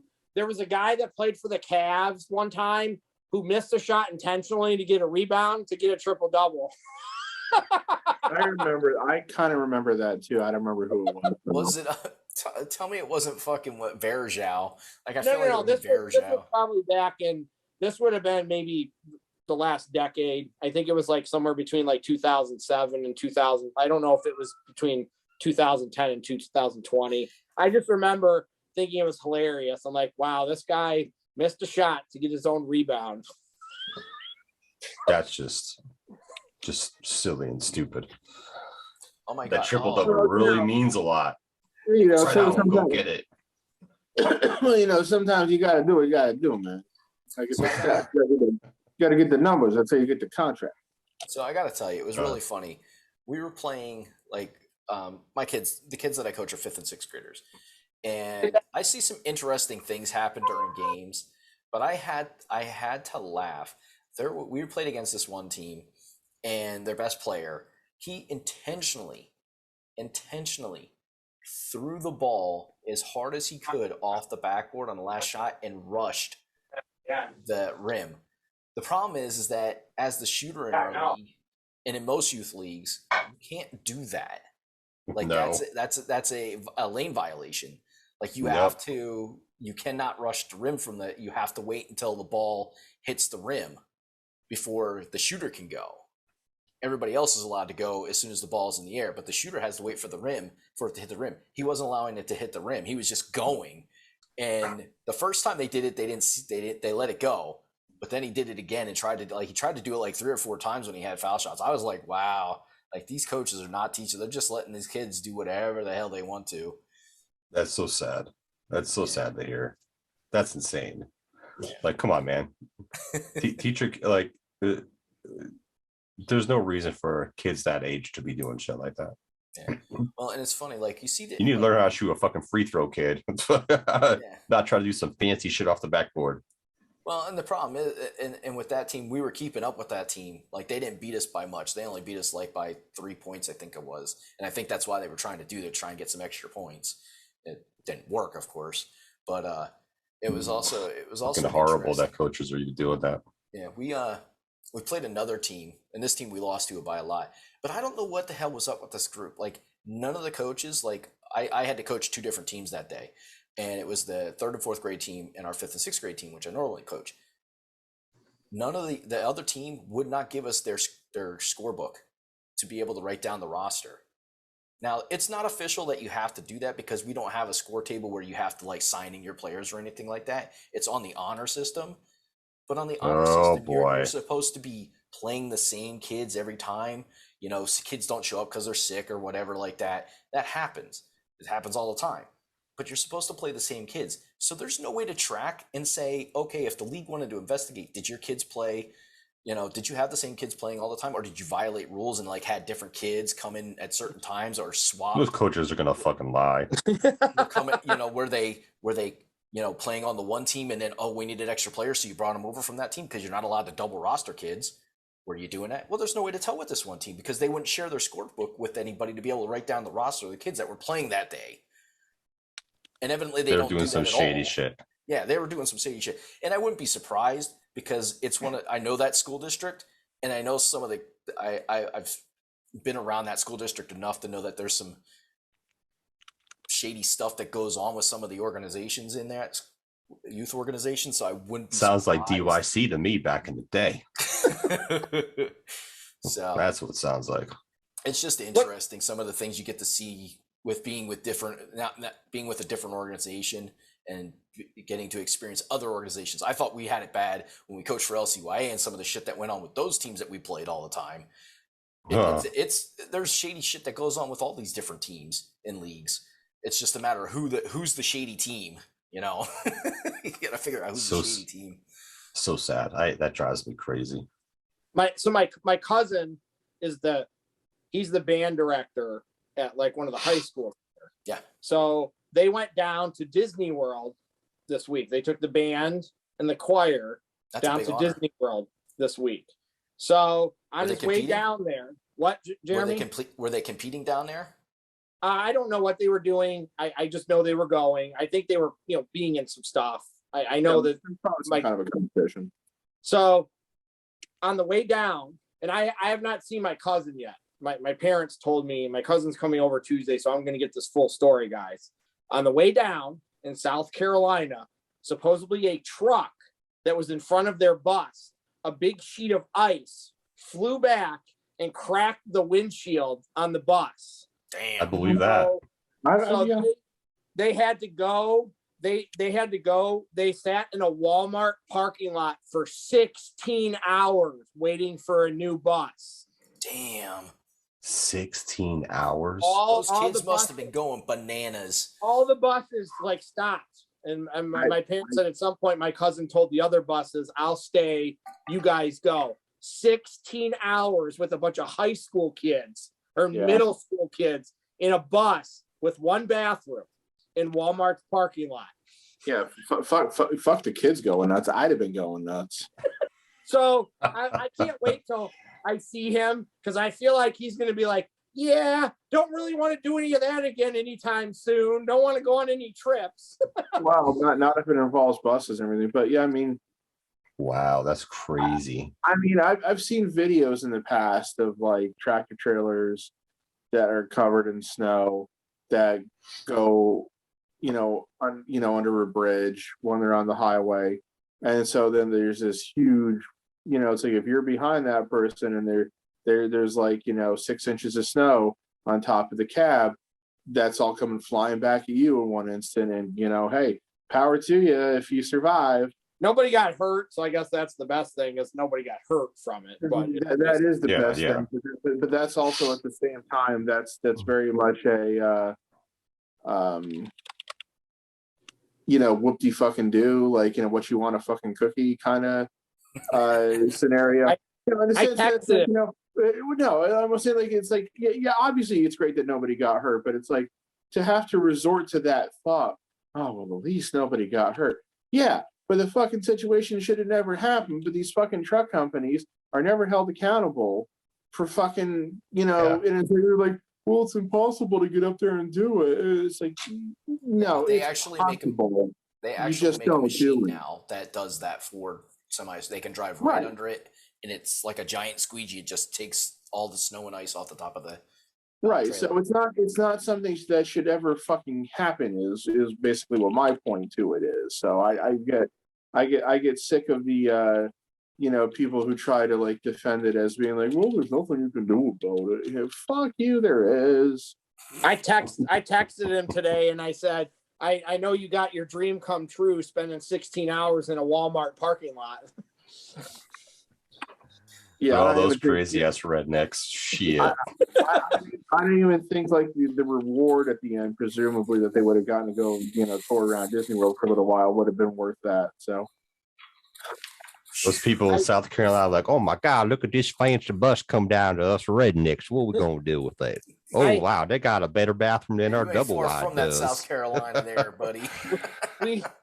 I know I'm not. Look, Jeremy, we managed to go 90 minutes and we didn't talk about wrestling. I know. So the next 90 minutes is all about wrestling, baby. The internet community is going wild because X-Pac showed up at the GCW show tonight. Oh my God, he needs to give it up. Like, it's time, man. It's time. It's time to just give it up. Man, he's just doing it. Hopefully he's just doing an appearance like, oh, I'm here. I'm X-Pac. I think it just looked like he was doing the crotch top in the crowd and stuff, but yeah, he's he still likes to do his appearances. As long as he's getting paid for appearances and not trying to wrestle anymore. if people or promotions are going to ask him to do it, and they're going to pay him a decent amount of money, he is going to be all in and do it. Yeah, and I'll say if he's going to do appearances, I think that's fine. You know, there's still some nostalgia with the fans that go to see these local shows and stuff like that. But please, just don't try leave the wrestling out of it. Like, you don't need to wrestle anymore. I mean, you know what kind of wrestler you were. You were a good wrestler. You had a good gimmick. Like, you've done your part. Like, you're good. I mean, Kevin Nash showed up to a show the other day too, made an appearance. He didn't wrestle, but he was another one. He showed up to a show and, you know, did some stuff, cut a promo or whatever. But I'm disappointed. I think Kevin Nash could have been a decent actor. Like, all the movies that I saw him in, I always thought he did a very good job in playing his role that he had. Like, I just watched The Longest Yard again with Adam Sandler, and his part was small. But it was really, I think he did a really good job. He was entertaining. He was entertaining in that movie. Yeah. It's just like when he's what was it? I think it was Bill Romanowski. Well, he takes feminine hormones. Yeah, they gave him estrogen. He's like, I think it was Bill Romanowski that said it. He's like, what the hell are you doing? He's like, I don't know. All of a sudden, my nipples are really sensitive. It's like, the guy's like, why are we talking about your nipples? Yeah, he did good in his roles. The stuff he did good. I still give him props to that. I've always kind of liked the fact that after anytime you see Kevin Nash, he's kind of a straight shooter. He doesn't bullshit. Like, if he doesn't like something, he will say it, and he doesn't care if he that's kind of how I am. If he hurts somebody's feelings in the process, oh well. He's a straight shooter, and I respect that he doesn't think he has to listen to what everybody else says is right or wrong. He's like, this is how I see it, and this is bullshit. So he was all about making the money. Yeah. Jeremy, why don't you share that fabulous clip I sent you of Mr. John Moxley the other night? Oh, yeah, let me see. That guy was an asshole for saying that. That guy deserved to be thrown out.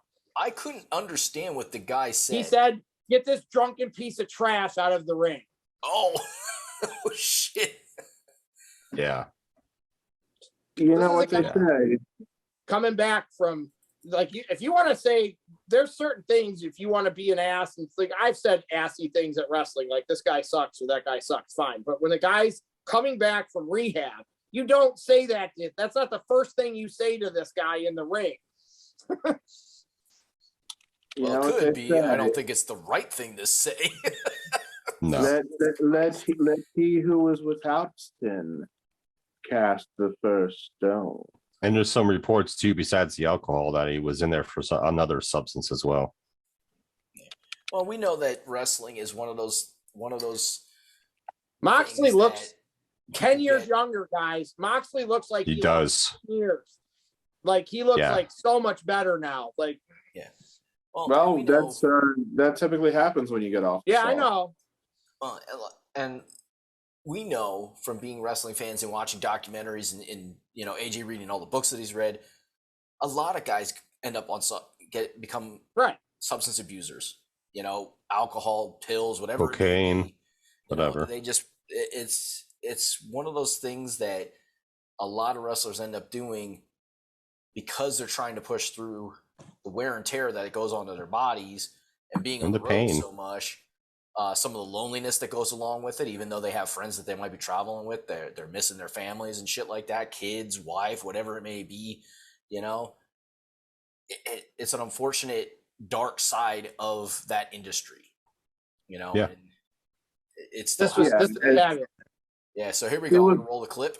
This is sound on. It was worse then than now. Yeah, it was definitely.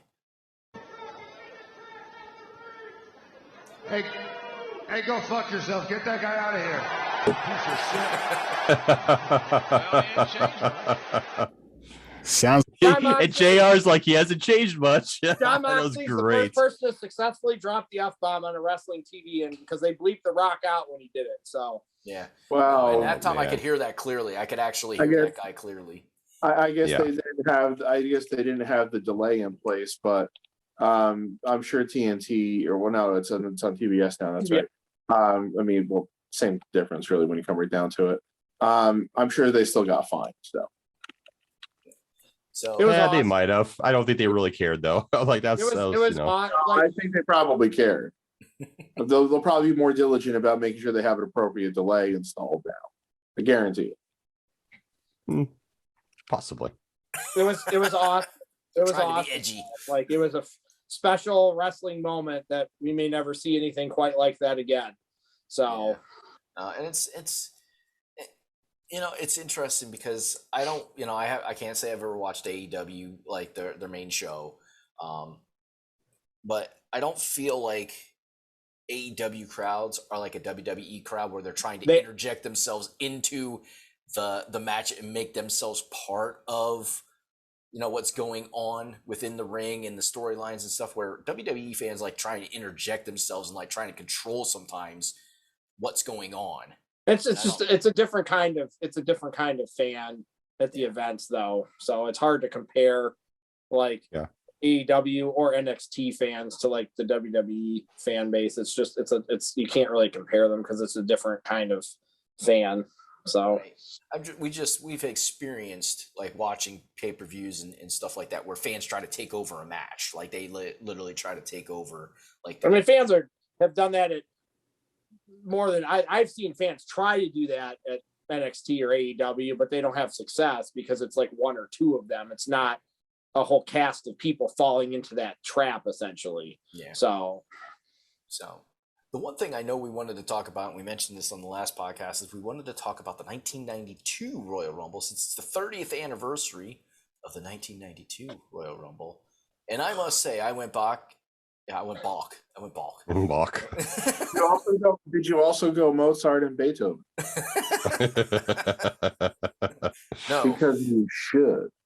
But I did go back and I watched that. I actually watched the entire pay-per-view. I did fast forward through some of it because I was like, oh my God, this is terrible. Like, I remember when these tag teams or whatever were in, I was like, I didn't like to watch them then. I don't want to watch them now. Well, I just watched the Rumble itself. That was enough of an hour. I don't think you could pay me anything to rewatch that Bushwhackers Beverly Brothers match. That was bad. With Jameson? I and you know what's sad is when the Bushwhackers when the Bushwhackers first came into WWE, I enjoyed watching the Bushwhackers. But then I watched now, and I'm fun. like, oh my God, they're licking people. Like, that is so fucking gross. Like, and people are like excited to get licked. I'm like, oh, it's nasty. And it's also fun because if you ever saw the Bushwhackers before they came to WWF, when they were the sheep herders, before they came to WWF, when they were the sheep herders, they were like the most violent tag team around. They were the Dudley Boys 10 years WWE actually ruined them. Essentially, they like dumbed them down and completely ruined them. Like when you look back at it now, we say that a lot about WWE. They did that to them back then. Now the good thing for them was like after like 15 or 20 years or however long it had been that they had been together before they came to the WWF, destroying themselves and everything. They probably got paid a hell of a lot more to be dumbed down in cartoons and everything. So yeah, they did. They were like, you know what? We'll take this fucking money and have some fun. It's like that was their reward at the end, The Beverly Brothers were from Shaker Heights, Ohio. That's where they were billed from. So, and one of the one guy, Bloom, his child is in NXT right now. Von Wagner. He's fucking garbage. So they were one of the Beverly Brothers were one of the high points of the last days of the AWA when they were called the Wrecking Crew. I think they weren't a bad tag team, Pat. They weren't. They got kind of a shitty gimmick in WWF, they just never really got. The only time I ever really remember them ever challenging for like the tag titles was they wrestled the Natural Disasters at '92 SummerSlam. But yeah, it was like. They were always behind. It would seem like at least two heel tag teams on the pecking order, whether it was the Natural Disasters between They Turned Face or the Nasty Boys and then Money Inc. and everything. So it was like they were never the top heel team. And like I also seem to remember they started a program between them and LOD in '92, and then LOD quit. So I kind of like I kind of fast forwarded, like I watched little snippets of the other matches just to see, oh, look, this was one of the matches, but then I just kind of watched the Royal Rumble. So yeah, it was. I mean, the undercard wasn't terrible. It wasn't great. You at least had 2 title matches. You got to see the one and only time that Roddy Piper ever won a singles title in WWF, because I remember that time he won the tag titles with Flair there when they were doing one of those nostalgia runs. But and the whole thing was like, originally that Intercontinental title match was supposed to be the Mountie challenging Bret Hart, but something was wrong with Bret. So they did this thing where he had the flu when he tried to wrestle the Mountie at a house show with 104-degree fever. The Mountie beat him. So they switched around the title match, like the weekend of the event, and it became Piper taking Bret's place and challenging the Mountie for the Intercontinental title, which he won. And then there was the tag title match between LOD and the Natural Disasters, which the Natural Disasters won by countout. Yes. And then Jimmy Hart goes off the rails. And I've never understood why they did this, because it made them look so stupid that they won the match by countout and they thought they won the tag belts. I know they're holding up the tag belts like, yeah, we won them, and it's like when everybody knew you cannot win a belt by countout or DQ unless it was specifically said, and they'd really never done that, at least not in WWF at that point. So Jimmy Hart tried to cover it up pretty good when they went backstage for the backstage interview, which was cut before the actual match. I don't know, but it was still so stupid. It's like you're making, Jimmy Hart, who's like, your number 1 or 2 heel manager, and like your number 1 heel tag team, look like complete blithering idiots because they thought they won the titles on a count out. So pretty. And I forgot about their British announcer, like backstage guy, Sir, what was his Lord Alfred Hayes. Lord Alfred Hayes. Yeah. I forgot about him. The late great Lord Alfred Hayes. So yes, he interviews Hulk Hogan at one point in time, and Hulk Hogan gives probably one of the worst backstage promos interviews ever. I was like, what the hell is he jibber jabbering about right now? Because I don't understand him. I mean, the promo that they showed, he had been into the nose candy. When they showed like the promos right before the Royal Rumble, like Hogan's promo was really good there. Like that one was really good because I'm like, oh, well, at least. And anytime you guys give me a chance to watch Hogan wrestle and make fun of him, I'll take it, because that's what's going to happen. The promo was good though, so at least the one thing he is good at was promos, and his promo was good. It was before, it was the interview that Lord Alfred Hayes did with him before that was so bad. I'm like, what are you talking about? Like, yeah, he's like, yeah, but you better get out of here. I'm like, I mean, you can't ever really critique the wrestling in a Royal Rumble match because it's really just organized chaos. So it is, but when it's organized chaos that looks unorganized, then you can start. When I see somebody do 50 fucking chops in a match, there was 50 chops in that match. If you counted, I'll bet you'd get to 50. Oh yeah, Flair must have done it. And it was Flair and 2 other guys, like it was just Chop City. There was a time where one time tag team partners Ric Flair and Greg Valentine were squared off with each other, and Valentine wanted, I think, just to chop the shit out of Flair, and I think Flair grabbed a hold of him and threw him into the buckle, and then basically ran away, which worked on 2 levels. It worked on one level because Valentine was actually a face then for one of the few times in his career. So it would make sense for Flair to be running away from a face, but also because Flair's like, look, I got to go the distance in this goddamn match. I can't be sitting here taking 10 fucking chops. Like, go ahead, Joe. Go ahead. No, go ahead. No, you go ahead. I was just saying that the commentary for the match was awesome. I love listening to Bobby Heenan was priceless. Well, yeah, Heenan was just awesome. It was like the whole time. It was great listening to him again. This was a question I was going to pose to you guys.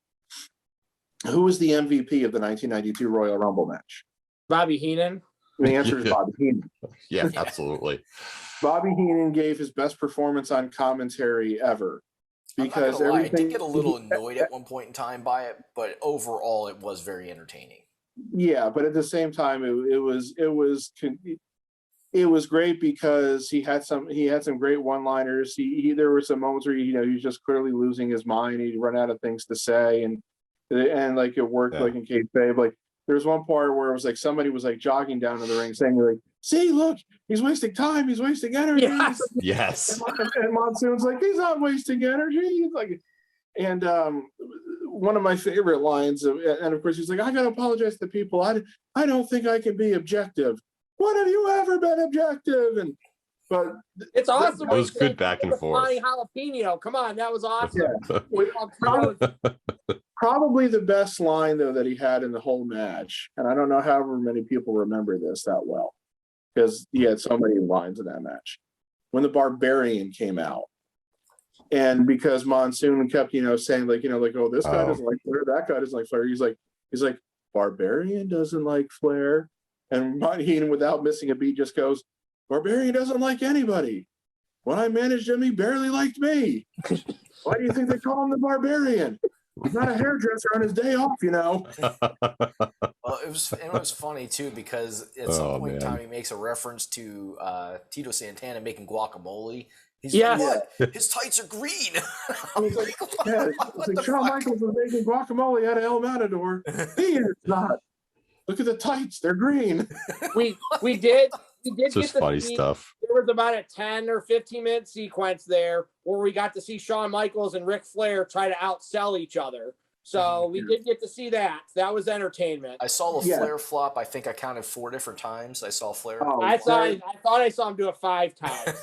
There was all. So let me just kind of give you some numbers from this Royal Rumble.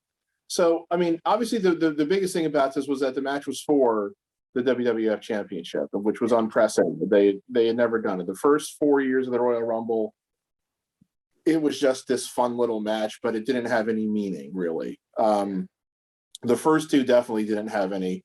The 1990 Rumble they used basically just to set up the Hogan Warrior match at WrestleMania that year. The 91 Rumble didn't have a lot of storyline going for it. They kind of ended the Hogan Earthquake feud in it. And they kind of continued a few other feuds onto WrestleMania, but there was nothing at stake. Yeah. So the title's at stake here because of all the shenanigans that had happened between Hogan, Undertaker, and Flair at Survivor Series and the Tuesday in Texas pay-per-view. So the whole thing, of course, is, who's going to win the title. 11-year-old me could not conceive of a way in which Hulk Hogan was not getting his title back. 11-year-old me hated this platinum blonde-haired guy who went woo all the time, who had only been there for 4 months, So anyway. But anyway, so out of the 30 guys who were in that 1992 Royal Rumble, 8 have sadly passed away. 17 of them are in the Hall of Fame, or in the WWE Hall of Fame. One of them definitely will be in the Hall of Fame at some point, and possibly this year, that being The Undertaker. And then there's 12 other guys who, the way I look at it, 5 maybe get in the Hall of Fame one day, and 7 who probably won't ever get in the Hall of Fame. You mean Skinner's not getting in, damn it? No, I don't think so. As much as they could honor Steve Keirn for his work as in the Fabulous Ones tag team with Stan Lane back in the territories, and then I know I'm joking. Yeah, but then also being a long time backstage official, and he kind of started. He started the One Developmental Territory, which kind of evolved into NXT. I don't think they'll put him in the Hall of Fame, but yeah. Sid had the most eliminations that night with 6, followed by Flair with 5, Hogan with 4. The British Bulldog with 3, the Repo Man, the Big Boss Man, and Macho Man all had 2, and then Shawn Michaels, Tito Santana, Hercules, The Undertaker, Virgil, Hacksaw Jim Duggan, Rick Martel, and Roddy Piper all had 1 each. And the thing that's probably, of course, other than Flair just Flair winning this Royal Rumble, was the way that it ended and the way that it's been edited. Now, do you guys know what I mean by that? I forget. Well, see, I don't know if I've probably ever seen the original ending. Okay. I've seen it, but it's been a long time. Yeah, I don't go back and watch the Royal Rumble voluntarily. Let me tell you that. So yeah. So the last 4 guys in the ring are Randy Savage, Sid Justice, Hulk Hogan, and Ric Flair. Which is the double main event at WrestleMania. Yes, as it turned out. Now, just a fun little factoid here for you. Randy Savage and Hulk Hogan were in the ring together for an extended period of time. Do you know how many times they interacted with each other? 0. They never went near each other, which made me go, was there heat between them then? Or was it just somebody saying, we can't have Hogan and Savage get involved with each other? But I found it interesting because it was the first time they'd been in the same ring, I think, in like nearly 2 years. And I don't think they ever were in a, oh no, that's right. I did find that they had like some like untelevised match, which was on one of like the Unseen Randy Savage compilations.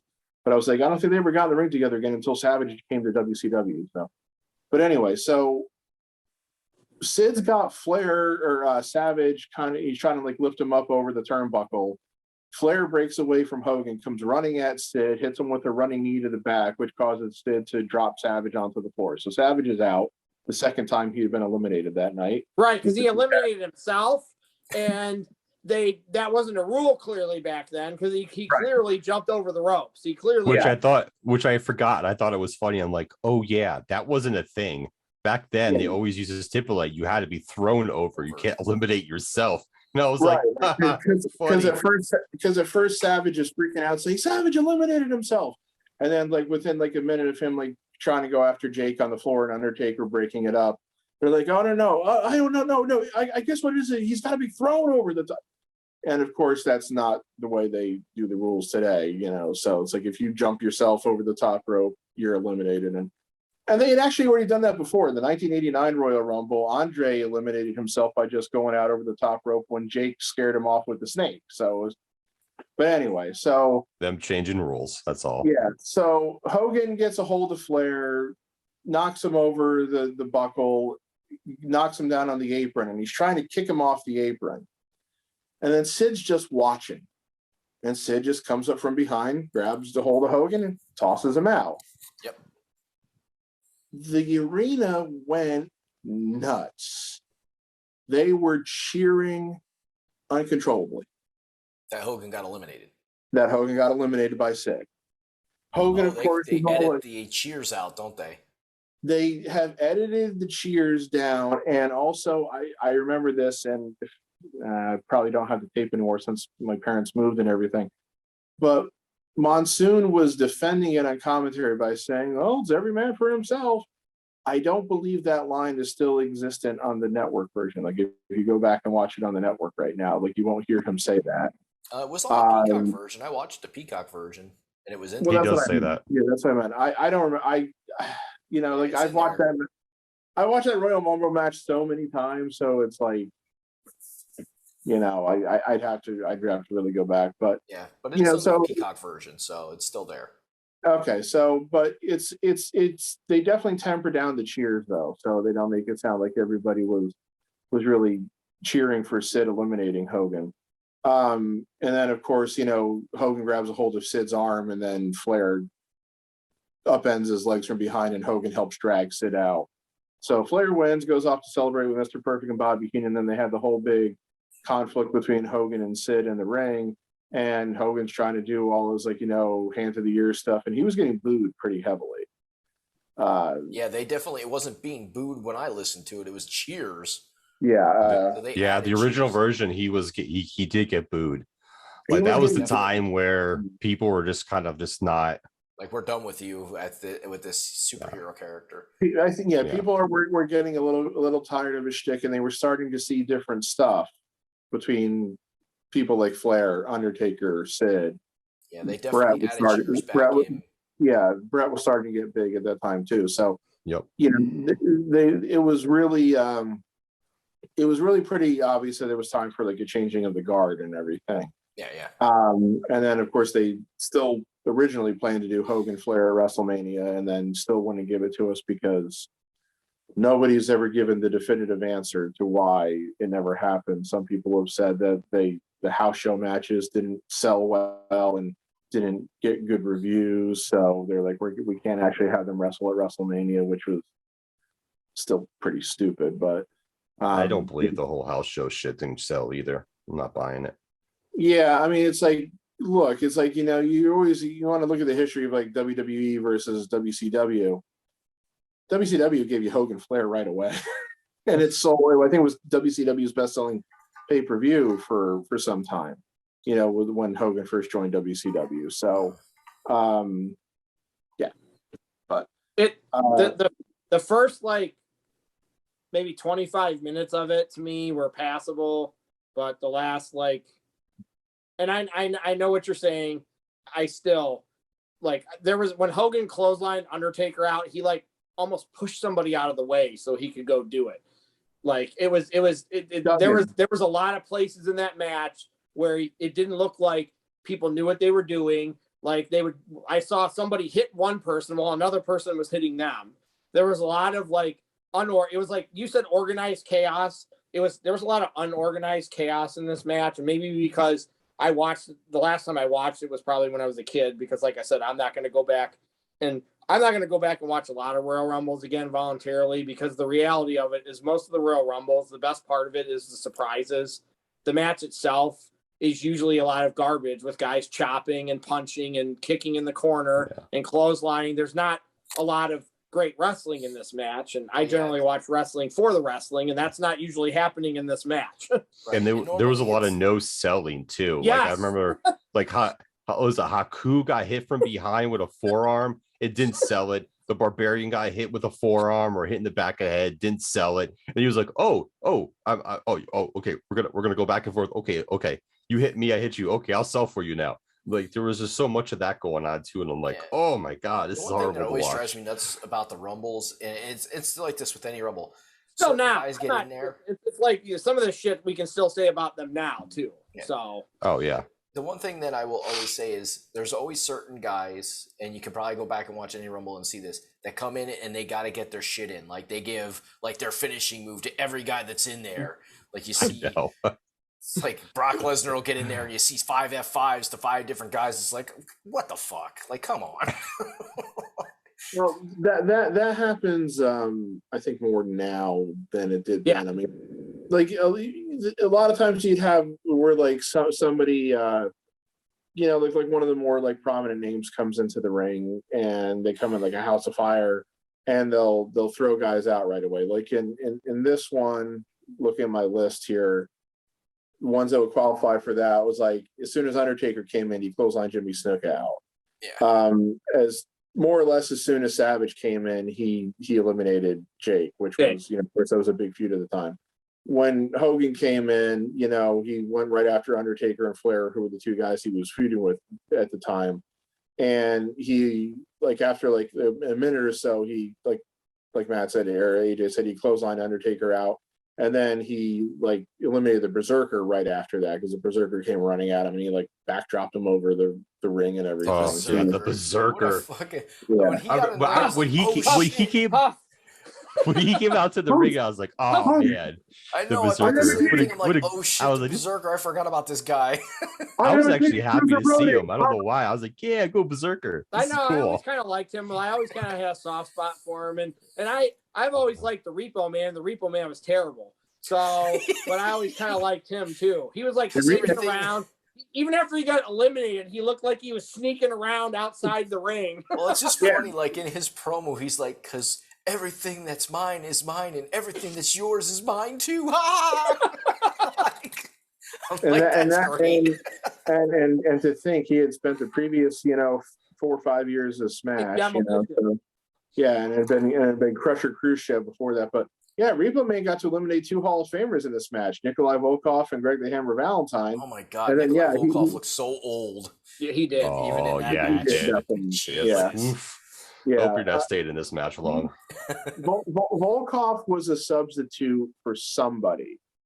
I know that wrestler, somebody. Yeah, I don't. Well, my point is, I don't know exactly. Just like we all know the wrestler Vacant too. Vacant's won a lot of titles. Vacant's won the most titles in wrestling history. Because there was at least 2 guys who, and like I remember I read somebody else's like review of this match, and they said they thought one of the good things about the match was because the WWF title was at stake, you didn't have any tag teams in this match. There were no full tag teams. Now, I'm pretty sure that since Jerry Sags was in the match, Brian Knobbs was supposed to be, but I think he was hurt. And Marty Jannetty, I know, who was supposed to have been in this match too, but he tried to dive Michaels had already through. turned on. Yeah, and the reason Marty Jannetty wasn't in this Royal Rumble match was because he tried to, dive through a glass window to escape Shawn Michaels, and an ultimate act of cowardism, as Bobby Heenan called it. So I'm pretty sure Jannetty and Knobbs were both supposed to be in the match, and I want to say that Nikolai Volkov and I'm going to guess Hercules were the two guys that were put in their place as I forgot how bad Hercules was too. Oh my god, yeah, he was bad. Just a giant Neanderthal looking dude. I am muscular. I'm like, oh shit, get off the roids, dude. Hercules was very much past his prime at this point.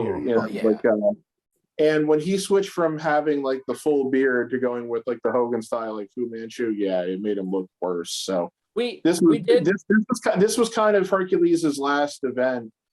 Was his last pay-per-view with WWF. He got fired about a month later at a Madison Square Garden show when he wrestled Sid, when like Sid had just turned heel. Sid like powerbombed him and beat him within 30 seconds.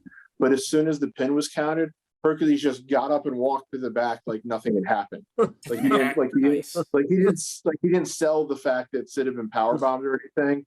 And I think when Vince heard about it, he fired him instantly. We did get to see a precursor of Shawn Michaels' future Royal Rumbles where he almost went out 8 times before he got eliminated. Like that was Shawn Michaels' calling card in Royal Rumbles. And Dolph Ziggler is the guy that Dolph Ziggler does that now. Shawn Michaels was the originator of almost going out time and time and time. Yeah, there was like a lot, you'll find if you go back through Royal Rumble history, is there's a lot of times where they use Royal Rumble matches to kind of help make somebody.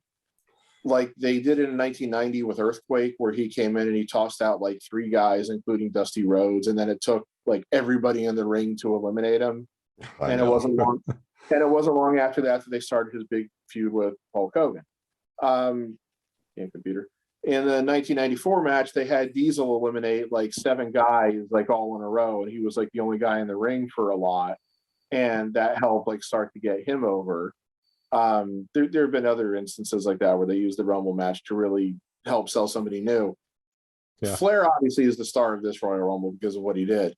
Michaels would probably be second because this was his first thing as the singles. Basically, this was like right after the Rockers split. Yeah, I always remember one of the funniest things was that when he came out, he was number 6. He comes like jogging to the ring, and as he's like jogging down the aisle, somebody throws something at him and hits him. It looked like it was just like a wad of paper or something. But Michaels, he just goes like. And he continues to go down to the ring, so he like sold it perfectly. But then, think of myself, you got your sweet mullet to protect you. You're okay. You're okay. Yeah, but the like mullet was running rampant in that Royal Rumble. Let me tell you. Oh yeah, fucking Mullet City. It was only 1990. It was only 1992. But AJ pointed out, Michaels and Flair were clearly trying to outdo each other for a point there, and Michaels was showing off the sweet chin music before it became his signature move. He gave it to a couple guys during that match, but there was a couple times where he was like hanging over the ropes and he was like being held up by his feet, or there was one time I think it was like Boss Man hit him and he like flew like up onto like the buckle pad in the corner and everything. I forgot how high the Boss Man could kick his fucking leg. He was kicking dudes in the head, standing still, like straight up, like roundhouse, like. Yes, he was. I was like, shit, I forgot about that. Well, that's the thing. I think when he came back to WWF in the late '90s as like the enforcer character and everything, I think people forgot about how athletic he was in his initial WWF run. Michaels was really good. Michaels was really good at falling on the ropes and bouncing up and down. Like that was one of the things he was. Bulldog did that to him once, I remember. So here's what I thought was interesting about the Rumble too. There was two times Well, in the beginning, it was like the Bulldog eliminated pretty much anybody that came into the ring, and it was just going to be him and Flair forever. That I was like, this is getting a little too much. Like, come on, let's let some other guys in here, because to me, the Royal Rumble is a little bit more fun when there's more guys in it, and it's a bit of that uncontrolled chaos. The chaos that we talked about. But then there was a point, and I forget who came in, but after they came in, there was probably about 9, 10 people in there, maybe a little bit more, and all of a sudden it was down to like 4. I was like, what the fuck just happened? Like, the whole house got cleared. The camera view back then, because it was a new thing for them, they don't always catch the eliminations. Like, it's annoying when somebody gets eliminated and they just tell you and you don't see it. So yeah, I think they caught most of the eliminations in this one. There was at least there was once where 2 people got eliminated where I was like, oh look, it looks like those 2 got eliminated. Yeah, it was just weird because like randomly, like you had this big group of people that are in the ring and they're fighting, and then like one person comes in and all of a sudden all these fucking guys are eliminated. I'm like, what the fuck? Like, okay, like somebody was why are we eliminating all these people at one time? Somebody wasn't doing their job. They're like, we need to get these fucking people all out of here. Yeah, I can almost tell you, like, the match starts off with the British Bulldog and the $1 Million Man. Bulldog eliminates the $1 Million Man, and the reason for that, and the reason for that was so you could have the shock entrance of Flair coming out at number 3, and have Heenan start going out. So then you got Bulldog and Flair. Jerry Saggs comes in. Davey Boy eventually eliminates him. Haku comes in. Davey Boy eliminates him. Then Shawn Michaels comes in. Then the ring started filling up. Then it was Tito Santana, then the Barbarian, then Kerry Von Erich, then the Repo Man, then Greg Valentine, then Nikolai Volkov before you start getting any other eliminations.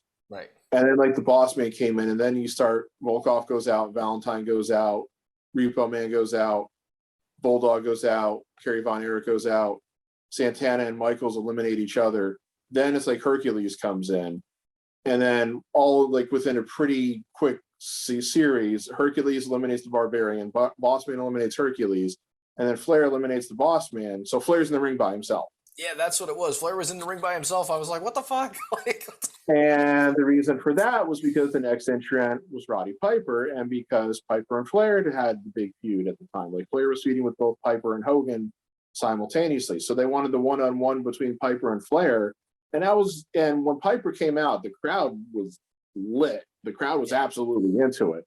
And, all the offense that Piper did on Flair in that sequence was, they just popped for everything that Piper did. Like, Flair tried to hit him with an inverted atomic drop, and Piper avoided it. And like when Flair comes back up, Piper's right there with the old Roddy Piper, two fingers to the eye gouge. Which I still didn't understand how he avoided the inverted atomic drop. I didn't see him block that at all. I was just like, did he just know? It was basically that Flair just missed it, but that's the way you had to do it.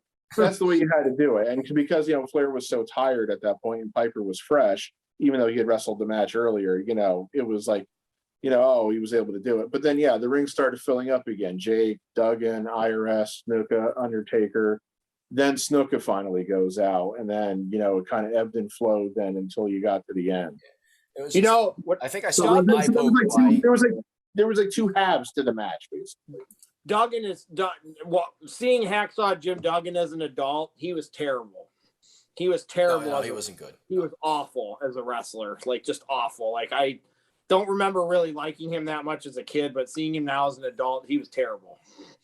So he kind of always coasted on being like the big lovable guy, basically.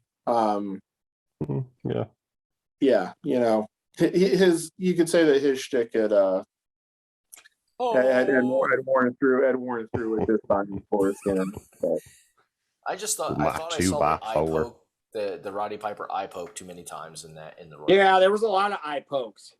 Well, yeah. Then again, that's to be expected in a match with no rules and everything. And we got to see the Hogan back rake too. Oh yes, yeah. I mean, oh man, they gotta bring back the back rake. I love that. Like, oh my god, he ran his nails down my back. Oh shit, it's so painful. They need to bring that back. I remember Rick Rude. I remember Rick Rude selling. I remember Rick Rude selling the Hogan backbreaker in the 1990 Royal Rumble. He was all like, Yeah. Like it was so vicious. while Rude was probably saying in his mind, God damn it, I could knock this motherfucker out with one punch if I wanted to. Yeah, they need to bring that back in the rope and the eyes, like where they take the guy's eyes against the ropes. Like some of that traditional stuff, just bring it back once in a while, just so we can be like, oh yeah, that's awesome. Yeah, the Royal Rumble match is the best time to do that, really. Yeah. Like as far as like my personal, like I have a list of like the top like 20 wrestlers of all time. 5 of the guys in this match were on my list. So like it has to, even though I don't think the Royal Rumble itself from start to finish is very good, I think it's kind of blah. This does have 5 guys who I probably would be on most people's top 10 list. Which 5 guys are you talking about? Flair, Michaels, Savage, Hogan, Undertaker. So true, those guys are all in that match, and it's they're definitely unless like my top 10, unless there was another Rumble in which Undertaker, Rock, Stone Cold, Triple H, and then one of these other guys was in it, Michaels, I guess. If there was one with all 5 of those guys, and that would be another one maybe where you could say, okay, there's 5 guys off my list, but there's 5 guys off my top 10 in this Royal Rumble. So, well, wait, what guys did you just mention there? Rock, Austin, Triple H, all 3 of those guys are in my top 10 also. Okay. So if they were in a Rumble and where Undertaker and Shawn Michaels were also in, then that's feasible then too. But I don't know if Michaels really wrestled in Royal Rumbles with those guys because he was hurt. He missed a lot of that time. No, he never was with The Rock. I was about to say the 2002 Royal Rumble, but then I remembered Rock wasn't actually in that match because the 2002 Royal Rumble had Austin, Triple H, Undertaker, and it also had Kurt Angle, Booker T, Rob Van Dam, Kane, Big Show, Mr. Perfect. Some of those other guys are in my top 20. Like you named a couple guys that would be between 10 and 20, but this might be the only one that has 5 guys that are from my top 10 list in it. Yeah, and like 2001, you had Austin, Rock, Undertaker, but Triple H was not in that match. And neither was Shawn Michaels. When by the time Michaels came back and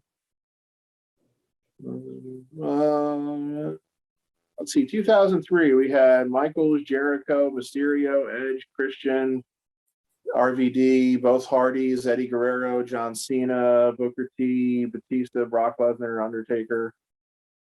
Yeah, see, I don't that there might be 3 guys there that are in my top 10, not 5. Yeah, so I'm just kind of spitballing with some ones that I remember off the top of my head. Yeah, because that could be one. There might be one that has more top 20 guys of mine in it than, but I don't know if there's one that has more than 5 top 10 guys. And this is the first time for me that this would be the first time we saw any kind of interaction between Ric Flair and Shawn Michaels too. And those 2 are the best. Well, so I know we have the Royal Rumble. They had Michaels and Flair had a singles match in late '91, which they used as like one of the reasons as to why the Rockers broke up. But yeah, it wasn't portrayed as overly significant. So yeah, I'm sorry I interrupted you, Jeremy. No, that's okay. What were you gonna say, Jeremy? I know we have the Royal Rumble coming up soon. One of the reasons why we went back and watched the 1992 Royal Rumble. When is that Royal Rumble coming up? Next Saturday. That is Saturday night. Yeah. Pat, what's your list? What's your list of Royal Rumbles? Your awesome, sweet list of Royal Rumble moments or whatever, since you said you had something comparable to the Survivor Series thing. Well, so yes, if you watched our Survivor Series live cast, we went over a WWE produced list of what they called the top 25 Survivor Series moments of all time. And I was destroying it because, like the Undertaker's debut was number 17, whereas like 3 spots ahead of that was Rey Mysterio giving a 619 to Brock Lesnar, and just silly stupidness, just stupid, rankings and everything. So like Rock's debut was first, shit like that. So I just remember we said the list was pretty terrible. So today, apparently, they came up with a list of the 25 greatest Royal Rumble match moments. So not Royal Rumble moments, Royal Rumble match moments. So it's specific that the Royal Rumble match, not the pay-per-view. Right. So the question I would say is, do we want to save this for next week, or do we want to do it next? Oh, yes. Next week. Don't spoil it. Yeah, I was thinking saving it for next week during the pay-per-view itself would be more entertaining. But now I will say this. There's a lot of moments on this list that absolutely belong. The order is and suspect. There are some very obvious moments missing from this list. I'll tell you right now, if the Vince McMahon moment isn't on there, I would. Vince McMahon winning the Royal Rumble? Yeah. That's not. That is not on here, and I'm not surprised by that. Vince has like mandates like that, like the Hall of Fame, the instruction is nobody's supposed to thank me, and blah blah blah. So he probably has it known so that whenever they do lists of moments like these, they're not supposed to involve him or anything. So I'll spoil that one. No, Vince winning the '99 Rumble over Austin with an assist from The Rock is not on this list. If that's the way he wants it to be, okay. But that, in my opinion, that's probably one of the bigger Royal Rumble moments, just because of the way it happened. Because he hides under the ring for a part of it, and there's just some wacky ass shit that happens. That you're like, is he still even in this match?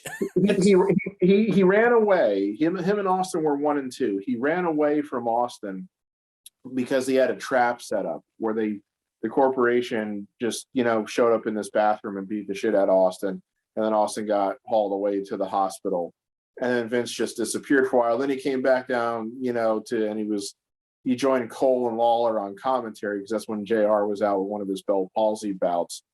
So he joined Cole and Lawler on commentary, and then Austin came back, and Austin still kind of screwed with him a couple times while he was sitting at the commentary desk, like throwing a pitcher of water on him and stuff. But he didn't. Then he dragged him back into the ring when Austin eliminated everybody else. So, yeah. Which, speaking of, it was hilarious because I remember now Bobby Heenan was saying that Ric Flair, don't hurry to get in the ring. You don't have to get in the ring. He made reference to the fact, why don't you just go down there and sit outside the ring? He referenced that during the Rumble, this one. Yeah, he did that very early, and then later in that match, he's it was right after Undertaker came in and clotheslined Snuka out. Then immediately Undertaker started beating on Flair, and Heenan's going and Flair goes right after him. What is wrong with you, Rick? And he kept saying, "This isn't fair to Flair." Yeah, because that was his whole thing at the time. He's you got to be fair to Flair. Thank God that we at least have entrance music when the people come out, because that sucks with no entrance music when they come out. Yeah, one thing I can say though, and I the non-entrance music era of the Rumble was a little annoying. Yeah. The one thing, and I mentioned this in our group chat, is that they did a very good job of keeping it right at the 2 minutes. I mean, they were a second early, here or there, or a couple seconds late here or there, but they kept it pretty close to that 2 minutes that they talked about. And then, as Bruce Pritchard has said on his podcast, there's real time and there's WWE time when it comes to the Royal Rumble match. We got to see what Pat's always talked about, how awesome the fans aren't counting backwards from 10, like in the Royal Rumble. They're always ahead of it. 10, 9, 8, 7, 6, 5, 4, 3, 2, 1. And you counted a mite fast there. All you got to do is watch the number and the clock in the corner. Yeah. Count with the clock. Pat is look at your watch. Look at the little hand go one by one. Is that top 25 list have people that surprise entrance as well, or what's it consist of? Does it consist of surprise entrance? Well, I mean, there should be at least 2 on that list for sure. One you could definitely say was a surprise. Two, I think you could definitely say are surprise entrants. One of them happened in MSG, I'm assuming. So, I'm sorry, three could definitely be considered surprise entrants. Two others, pseudo surprises. Ooh, John Cena's on the list. I don't know if you would call it a surprise entrant because it's sometimes hard to identify what you can call a surprise entrant anymore. Because let's just say, like, as of right now, they have announced 15 people for the men's Royal Rumble, which is in 6 days. So let's say they only officially announced 5 more by then. So right. you got 10 question mark spots. What's your definition of surprise? Right. Well, right. So let's say AJ Styles walking out to the ring.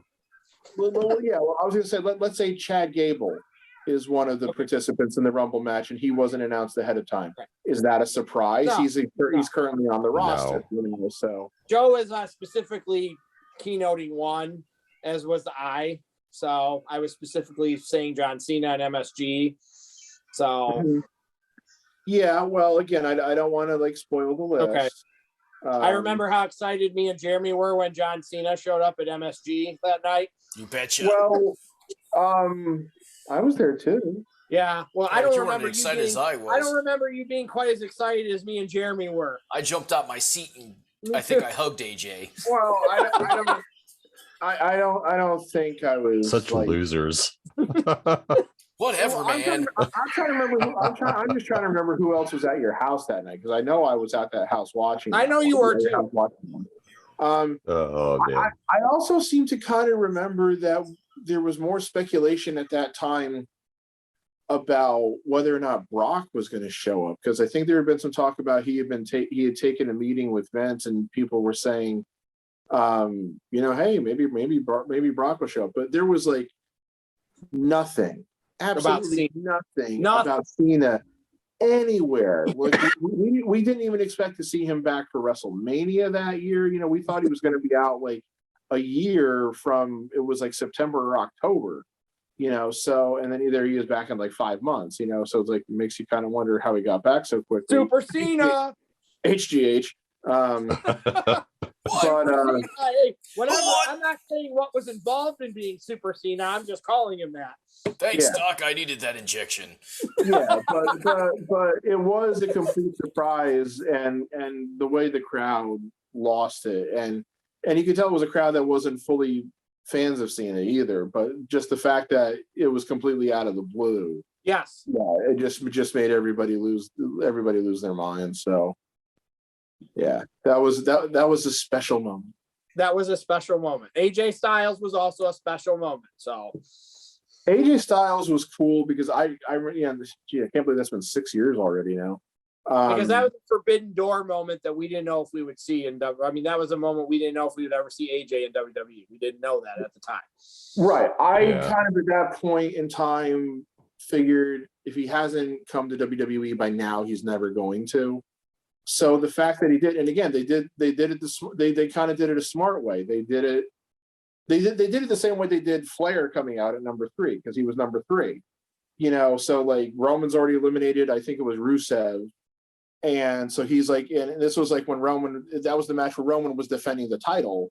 So it was a big stakes for that match and everything too. The only problem was the way they showed it live on the broadcast was they had the camera on Roman the whole time. So you hear this huge cheer from the crowd, and then they show Styles come walking out. They have you hear the music and you don't even know who the hell it is, but the crowd's going ape shit. But yeah, we're in the fucking ring. Right, when the music starts playing, Roman's even all huh? I've never heard this music before. They do have on their YouTube channel like an alternate angle of that moment where they show back up to the entrance with the Titantron and everything, and it starts saying "I am," and then "Phenomenal" comes up, and as soon as the word "phenomenal" hit, the crowd goes nuts because everybody knew exactly what it meant, which was what was awesome about that moment too. And then they show Styles come out, and Cole's like, "Could it be?" And I'm like, "Yes, it could, you idiot. Why do you always find a way to call these big moments in the worst possible fucking way? You're worse than Joe." No. Nicole told me that like Michael Cole's like really good friends with Pat McAfee, like off camera now. She said he like goes with McAfee like places and hangs out with him like out of work and stuff. I can kind of tell that when I had SmackDown on Friday night, there was a part where McAfee like whipped out like a thesaurus. Yes. He said, and he was like reading like all the synonyms for the one word. And Cole was like, "Is that a dictionary?" And McAfee was just like, "Yes, it still exists." And he slammed it down in front of Cole when he turned it back over to Cole to talk, and Cole could barely continue laughing. So that was pretty entertaining, actually. I mean, they are. I know you don't, Pat, but the best thing on WWE television right now is Rollins and Owens. It's the best thing they have right now. Those two together, it's like Jericho and Owens kind of all over again. So. They looked like they were having fun during that promo. I didn't stick around to the end of the show to watch the match, but yeah, they definitely looked like they were having fun on the promo and everything. Roman came out and eliminated, like got a disqualification. Like he made it so the Usos can't be at ringside for that match. Like Roman came out and like caused it even. Interesting. Now, I mentioned before about how they've announced really so few people for the men's Royal Rumble match. They've only announced 15 out of 30. So we know we're going to get some surprise entrants. And same with the women too. Yeah. Well, they've announced 20. Surprise. They've announced 21 for the women's match. So at least there's a little more, but there's still, of course, plenty of room for surprises. I was just reminded of somebody who could maybe possibly show up as a surprise in the women's field if she's ready to go by now. I don't know if she is or not, that being Lacey Evans. I was just reminded of her when I was just watching the 2019 Women's Royal Rumble match a little earlier. I'm sure Joe is really disappointed to find out that the Iconics turned down an invite to the Royal Rumble. I can't say I'm too surprised. They were never really used that well, but I just know how much Joe liked them, so I was just being sarcastic. Yeah. I always like. I read that they were offered and they got turned it down. I'm not surprised they turned it down either. I mean, I would have rather seen them than the Bellas. I'm sorry, but I would rather see them. Yeah, I know. I've never been a big Bellas fan, and watch them be like two of the last three in the ring again, like they were the first time. But here's what I'm thinking.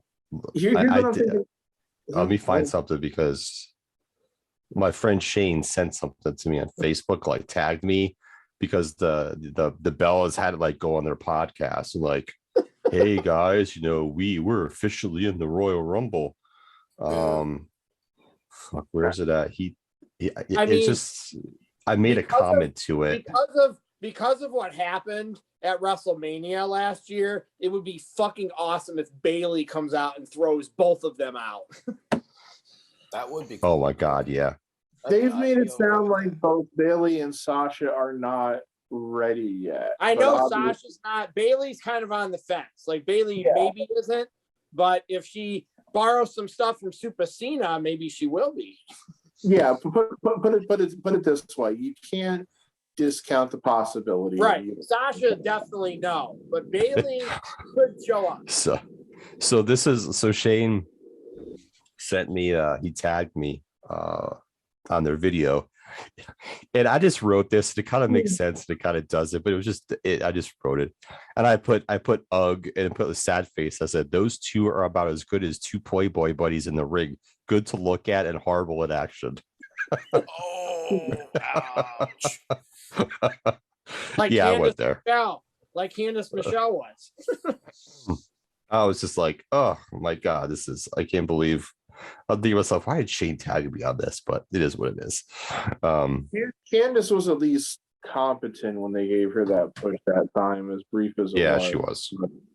There was others that they didn't really try to make competent. There weren't too many of them that point that were competent. Not really.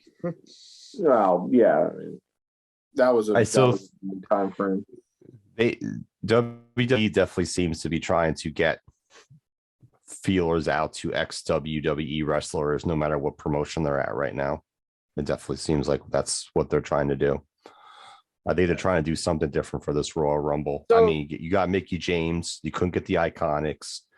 Who's going to show up? Who else is going to show up? You know, their women's roster, I think, is kind of thin again. So, like the releases. Well, yeah. So that's what I'm saying. Like, this would be like a year where it's really seeming to be like hard to justify a 30-woman Royal Rumble again, because like you have 30 women.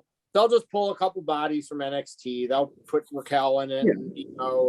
I mean, Trish Stratus might even be an option at this point. Yeah. I mean, it was announced, before we got on the podcast that the rumor is that they're going to bring up Braun Breaker and Braun Breaker. And his fucking name, the Gunther. Gunther was the other one. Fucking Gunther. I was wondering. He's got a German accent. I'm not buying it. Well, they changed Walter's name to Gunther, Jeremy. Yeah. Awesome. Well, I'm gonna talk about that real quick. Tuesday's show was the worst NXT show I've seen them so far. It was the worst ever. I was wondering this afternoon if they might bring Braun up for a Rumble appearance just to try to help sell him. I think they will. Yeah. I'm also thinking this, depending upon the order of the matches, and I don't know that they're doing like a special start time for this because they got 4 undercard matches and then 2 Rumble matches. 8 o'clock. Yeah, those undercard matches are going to be short then. They're going to do the women's Royal Rumble first and the men's last. They've done that a lot lately. Yeah, well, what I'm saying is if they do the men's Rumble match last, here's my expectation.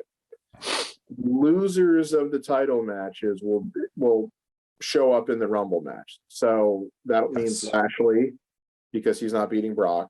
And Roman. That's what I'm wondering. I'm wondering if they'll have Rollins. I think Rollins is winning. So. Yeah, I think that they might have Rollins beat Roman just so Roman can then enter the Rumble match and win it to set up Roman versus Brock at WrestleMania. Yes. I think Rollins is going. I really think because they said Rollins was going to win the match before Brock got involved at the last pay-per-view. I think Rollins is going to win. Yeah, I think it's a distinct possibility. It's something I think they're. I don't know if they're going to turn Rollins complete face, but he's getting face. Like the crowd was singing his music and stuff. The fans in the crowd are starting to sing his music. So he's kind of a tweener because I feel like Owens is playing that tweener part. So if they let Owens beat Damian Priest and win the US title, and then Rollins have the belt, the other belt, then those two are entertainment together if they both have belts. They're entertainment anyways, but this is just lightning in a bottle with Rollins and Owens. And WWE knows it. They were on television 3 different times during SmackDown. So WWE knows those 2 guys together are special. They know it. You don't put somebody on TV 3 times in 2 hours if you don't know that there's something there. York is a collection of villages. Yeah. Oops, sorry about that. So anyway, real quick about Walter. So as AJ mentioned, they have changed his name to Gunther. Now, they trademarked the name Gunther Stark. Right. Okay. Bad idea. And then, Jeremy, somebody informed them that Gunther Stark was the name of a Nazi U-boat commander who was sunk in the English Channel in 1944. Perfect. Yep. They should have stuck with it. Needless to say, they have abandoned the trademark filing for Gunther Stark, but they will still call him Gunther going forward. It's dumb. You better speak with a German accent. My name is Gunther. Well, he's Austrian, so he has the accent naturally, as far as I know. Same difference. Yeah, well, there's not a lot of difference between an Austrian and German accent, and I'm sure German and Austrian people will hate me for saying that, but anyway, my point is, this fucking company can't take 5 seconds to fucking Google something. Yeah. Before they decide that they're going to use this name as this person's name, because that's all it would have taken to have found out that there was a German Nazi, whatever you want to regard it as, soldier named Gunther Stark. That's all it would have taken. And my if they want to change somebody's name, they do that. We know they do that. But he's been Walter for like 4 years. So picking now to change it is not smart. Like if you do it earlier in a career, maybe it doesn't matter as much, but doing it now is not smart because a lot of people know him by that name and they identify him by that name. So to change it now, I don't think was smart. Yeah. The other thing too, because like I don't know how many times I've actually ever seen Walter. So let's say he enters the Rumble next week and he comes out and Gunther. I would have been asking you guys, who the fuck is this Gunther guy? And you guys would have said, oh, that's Walter. And I would have been like, huh? Why'd they change his name? they should have, if they wanted to have him like in the German descent, whatever, you could have still used Walter and spelled it in the German form with the THER or however the fuck they spell it in German. You could have just used the German version of it and been done. But no, let's give him Gunther. And you could kind of tell when he was in the ring and he announced himself as Gunther, it was kind of like, he doesn't seem too happy about this. And there's a lot of people, like ex-wrestlers, that even said he did not seem very happy that he had to announce himself as Gunther. Like, it was fucking stupid. And he should have to say it like Gunther. It was fucking dumb. They missed the obvious too. If they were going to change his name to anything, they should. And because of the fact that they love to recycle shit from the past, like they tried to give Keith Lee the Bearcat nickname from like Bearcat Wright and everything, and they should have had Walter change his name to Fritz. And he could have been the second coming of Fritz von Erich's original, Nazi goose stepping gimmick, for fuck's sake. I mean, that would have made more sense. And they could have given him a valet called Frau. This is Frau. That's a title. That's a title. But still, it would have been funny. Anyways, it could have been it could have been Frau whatever, yeah. But Frau Liebchen. They just some wrestling stuff. Hey, AJ, have you ever heard The Rock's rap from the song that he's in now? Probably. Yeah. I wasn't sure if you heard that yet. I queued it up, but I wasn't sure if you had. Yeah, I heard it. My daughter came home. My daughter Abby, my 10-year-old. They evidently played that at cheer today, and she's like, "Dad, have you heard The Rock's song?" I'm like, "Yes, I've heard The Rock's song." She's like, "Oh, it's so good." And then she's like, "Lucas, did you hear it yet?" She's like, "You got to hear the song. It's so good." I'm like, "Okay." I'm like, "That's funny," because then I found the whole version, because all you ever hear it's a big TikTok thing too, is the Rock's verse in it. And I actually listened to the whole song. The whole song is actually really good. It's probably one of the best rap songs that I've heard in like the last 10 years, just because it's true to what rap I remember growing up with, and you guys grew up with too. So, to me, it's like I said, to me, it's probably one of the best rap songs I heard in such a long time. So on Freddie Prince's podcast this week, he talked about his relationship with John Cena, his relationship with Kane, and his relationship with Vince. So Cena didn't like him. So Cena the first time Cena met him, he thought he said he called him Ashton Kutcher. So Freddie said Cena, like in the middle of one of his promo classes, he said Brian Myers and Matt Cardona were doing a promo, and Cena came down and sat in the middle of them during this promo just to be a dick. So, and Freddie said Cena did not like him because he was Hollywood. So the irony of all of this now is that now Cena's Hollywood, and he didn't like anybody back then. He didn't like The Rock when The Rock went Hollywood.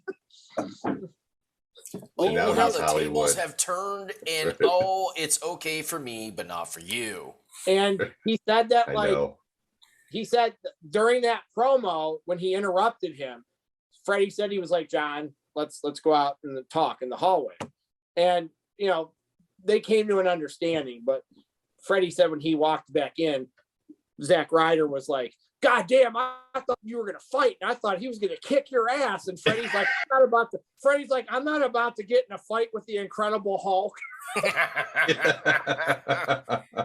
You steroid abusing freak. Oh man. So then when he was talking about Kane, he said he had a really good relationship with Kane, but he said he wrote a promo for Kane one time and it had the word destroy in it. And Vince was like, Kane would never use the word destroy in a promo ever. Are you sure? I'm pretty sure I've heard him use the word destroy in promos. He said Vince was very particular with Kane's promos. There was 5 or 6 words that Kane would not and was not allowed to say in his promos. And he was like anal retentive about that, like to a T. So yes, Jesus Christ was one of those words, Joe. I know. When he was telling the story about Vince, this one to me is hilarious because this is Vince, guys. This is Vince being Vince. So he said that when they started the WWE films thing, he said that there was a deal in place where they would make like 4 movies a year, and each movie was worth like $5 million. So he said that there was a writer that worked for the company who was writing these fucking scripts for these movies and changing the name that he used, sending them in, and they were doing these, and then he was the one producing his scripts and making these movies. So Cena said he figured it out, and he went to Vince and told Vince, and Vince was like, well, it's $20 million. Who cares? What? Oh, to be rich. So that means Vince knew this guy was doing it and didn't fucking care. Let's just blow $20 million on some D-rated movies. That's just fucking spectacular. Oh yes, fantastic. He said he did. I think he said his next podcast he's going to have Jericho on, and they're going to talk about some of the backstage not so good stuff. So we might get some good stories on that one from Jericho, because he said they're not necessarily going to be he's going to tell some stories about some backstage stuff that maybe was not so good. And Jericho will have no problem telling those stories. Yep. Jericho definitely will never be back to the WWE except for Hall of Fame induction. Yeah. Did you hear Maybe he shows up at the Rumble. Did you hear about what Dr. Britt Baker had to say on a podcast? Nope. Apparently she was having a tryout with the WWE a few years ago. Oh yeah, that one. And she said that she was in like her second year of dental school, but she said she was going to quit so she could focus on wrestling full time. And the WWE told her, no, don't do that. Finish your degree. And she said that in retrospect, it was probably the best piece of advice they could have given her at the time. So think about the potential there if they had said to her, yeah, okay, whatever you want to do, you know. Yeah. Maybe she never finishes her dental degree. Maybe she never becomes Dr. Britt Baker. Maybe she's in WWE right now. Kind of an interesting what if, but interesting to see that WWE, you could say that's an example of them actually doing the right thing for once. You know, to tell somebody, look, this industry is rough. There's no guarantee you'll make it. If you're in dental school, don't go freaking dropping out. That would be the dumbest thing you could do. So I just found that kind of interesting. Good advice for once. So next week, we got the Royal Rumble, where we'll talk about the 25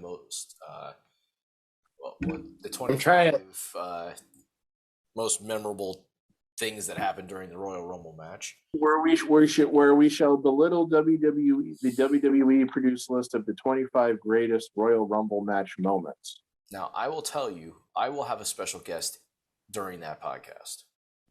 And that will be my son. I guarantee you will be hanging out. The reason being is next week starts the competition week for weekend for cheer. So there'll be a lot more me and the little guy time going on during the weekends because the ladies will be gone. So that day is going to be very filled with lots of stuff because got a basketball game at 4:00. Go eat some dinner, then come back to the Royal Rumble. try and entertain him at the same time while doing the podcast with you guys. So it's going to be interesting. So it'll be a fun-filled day. Yes, it'll be a fun-filled day. I have to watch my language, motherfucker. No, because I'll still have my headset in, so he won't be able to hear you. So you can still rehearse all you want. Man. I will probably. Hey, I am capable of keeping my language appropriate around children. I have never swore, to the best of my knowledge, in front of any of my nieces and nephews. Well, at this week's game, one of my kids said a good pick, and the kid bumped into him and bounced backwards, and they called a foul. And they say he leaned in. He probably did a little bit because he's done that before, like during practices. But I kind of said under my breath, and I think one of the kids heard me. I said, I kind of think that kid was just a pussy. I think one of the kids heard me, and I looked at him. I said, wussy. They heard what you said. That disappoints me a little, because where I thought you were going with that was that you were going to say that, like, under your breath, you said, oh, how can you call that a foul? It was such good shit. It really was. I was really actually impressed by this kid, because we've asked this person to give screens before, and he's given screens to the the Invisible Man. So we did have that's one always moment. Fun. We did have one moment during the game which scared the crap out of me. One of the girls on my team went the wrong way to try and score, and almost made a layup. When she came over, I said, and this was just like my mouth got ahead of my brain, and I was like, I wanted to choke you. I was like, no, that's not what I meant. I was like, I called her back over. I said, I would never do that. I said, but I really wanted to run out there and tackle you so you didn't score a bucket. Oh, my God. Jeremy. Beer! Let's be honest here, Jeremy. Beer! You wanted to choke her. No, I did not. Latrell Sprewell. But I was just like, I couldn't believe it. Like that, it was just, it was God. crazy. But yeah, it would have been a spear. Yeah, it would have been a spear. That's funny. I am going. That was the first time I've ever experienced that. Could go the wrong way with the basketball. So I am going to Dynamite this week. So I am going to have floor seats. So it's going to be an explosion. Dynamite. And Adam Cole and Orange Cassidy is going to be the main event in a lights out match. So ooh, that'll be fun to watch. Yeah, no, whatever, unsanctioned. It's like not really a match. So they're going to say lights out. I just think, okay, let's turn off the lights and listen to guys slam on the mat. No, it's exciting. I was yelling at a Facebook friend of mine for replying to me with a GIF of Orange Cassidy yesterday. Sucker. I heard that AEW might finally be doing the right thing. Which is what?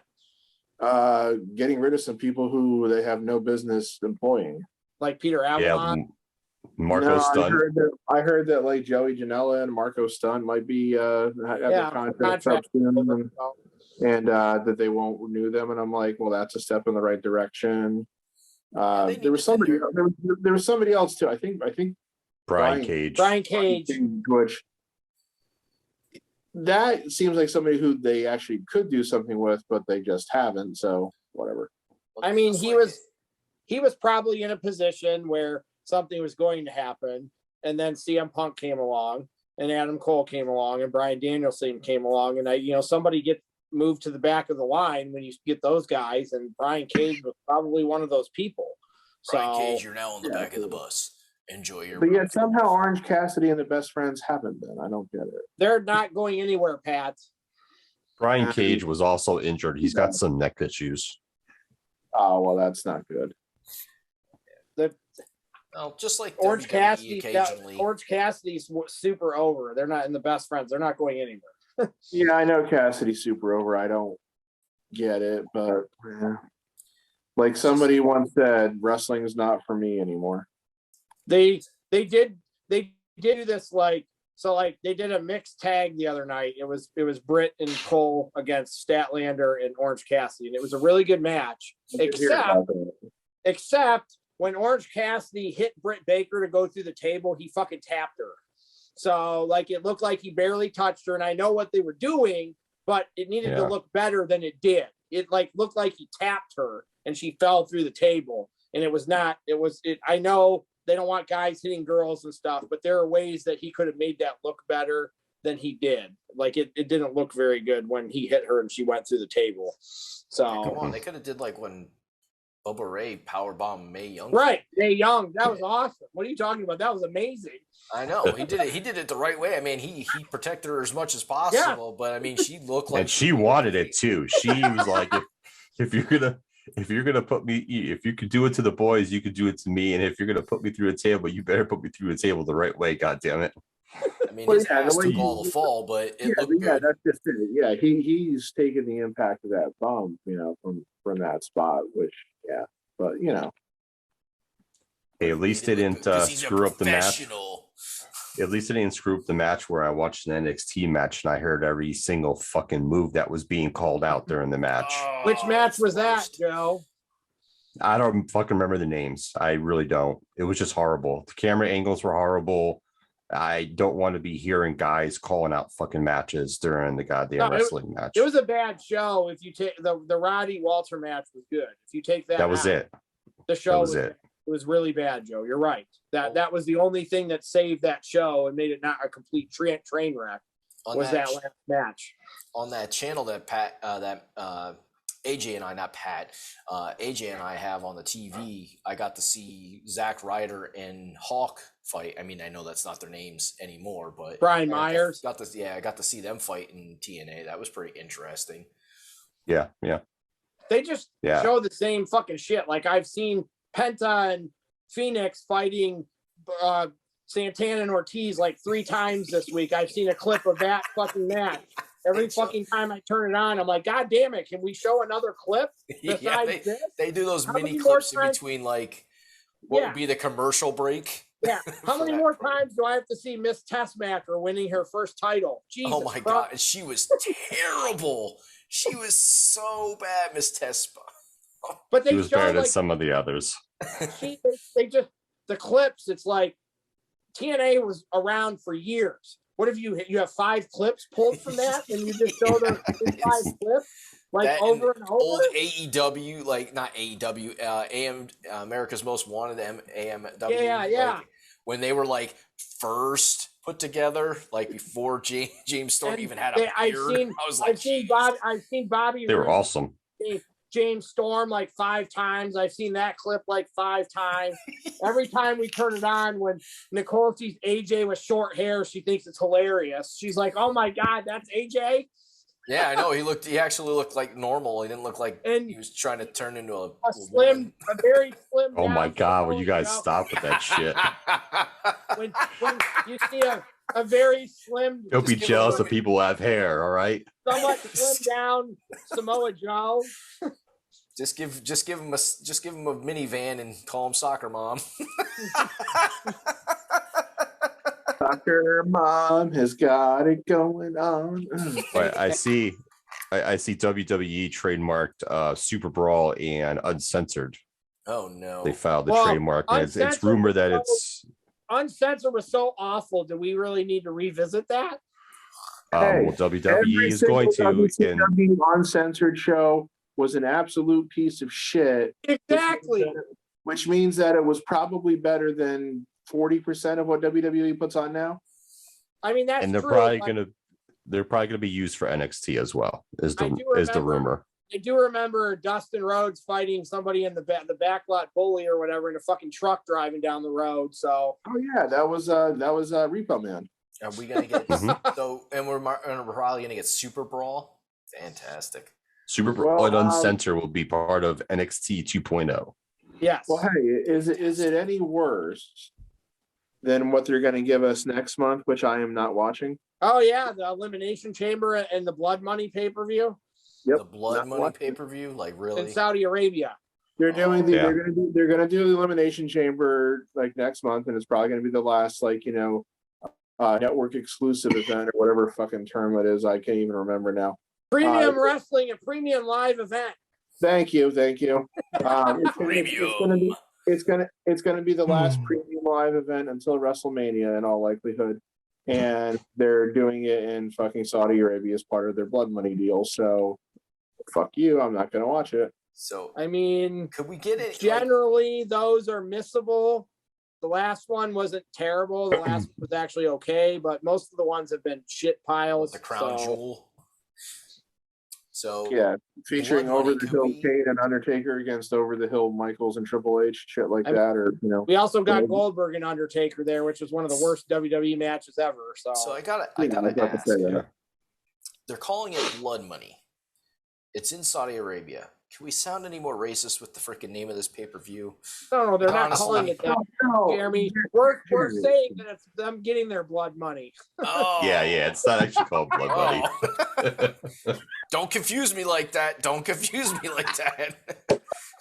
Yeah, no, WWE do some racist ass shit. So Jeremy just made my night. They would do something like that. They would. I agree with you.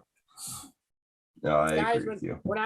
When I was over my parents last weekend for my brother's birthday, we were like talking about stuff, and we were talking about like podcasts, and my dad's like, "Oh my God, you can listen to podcasts in the car."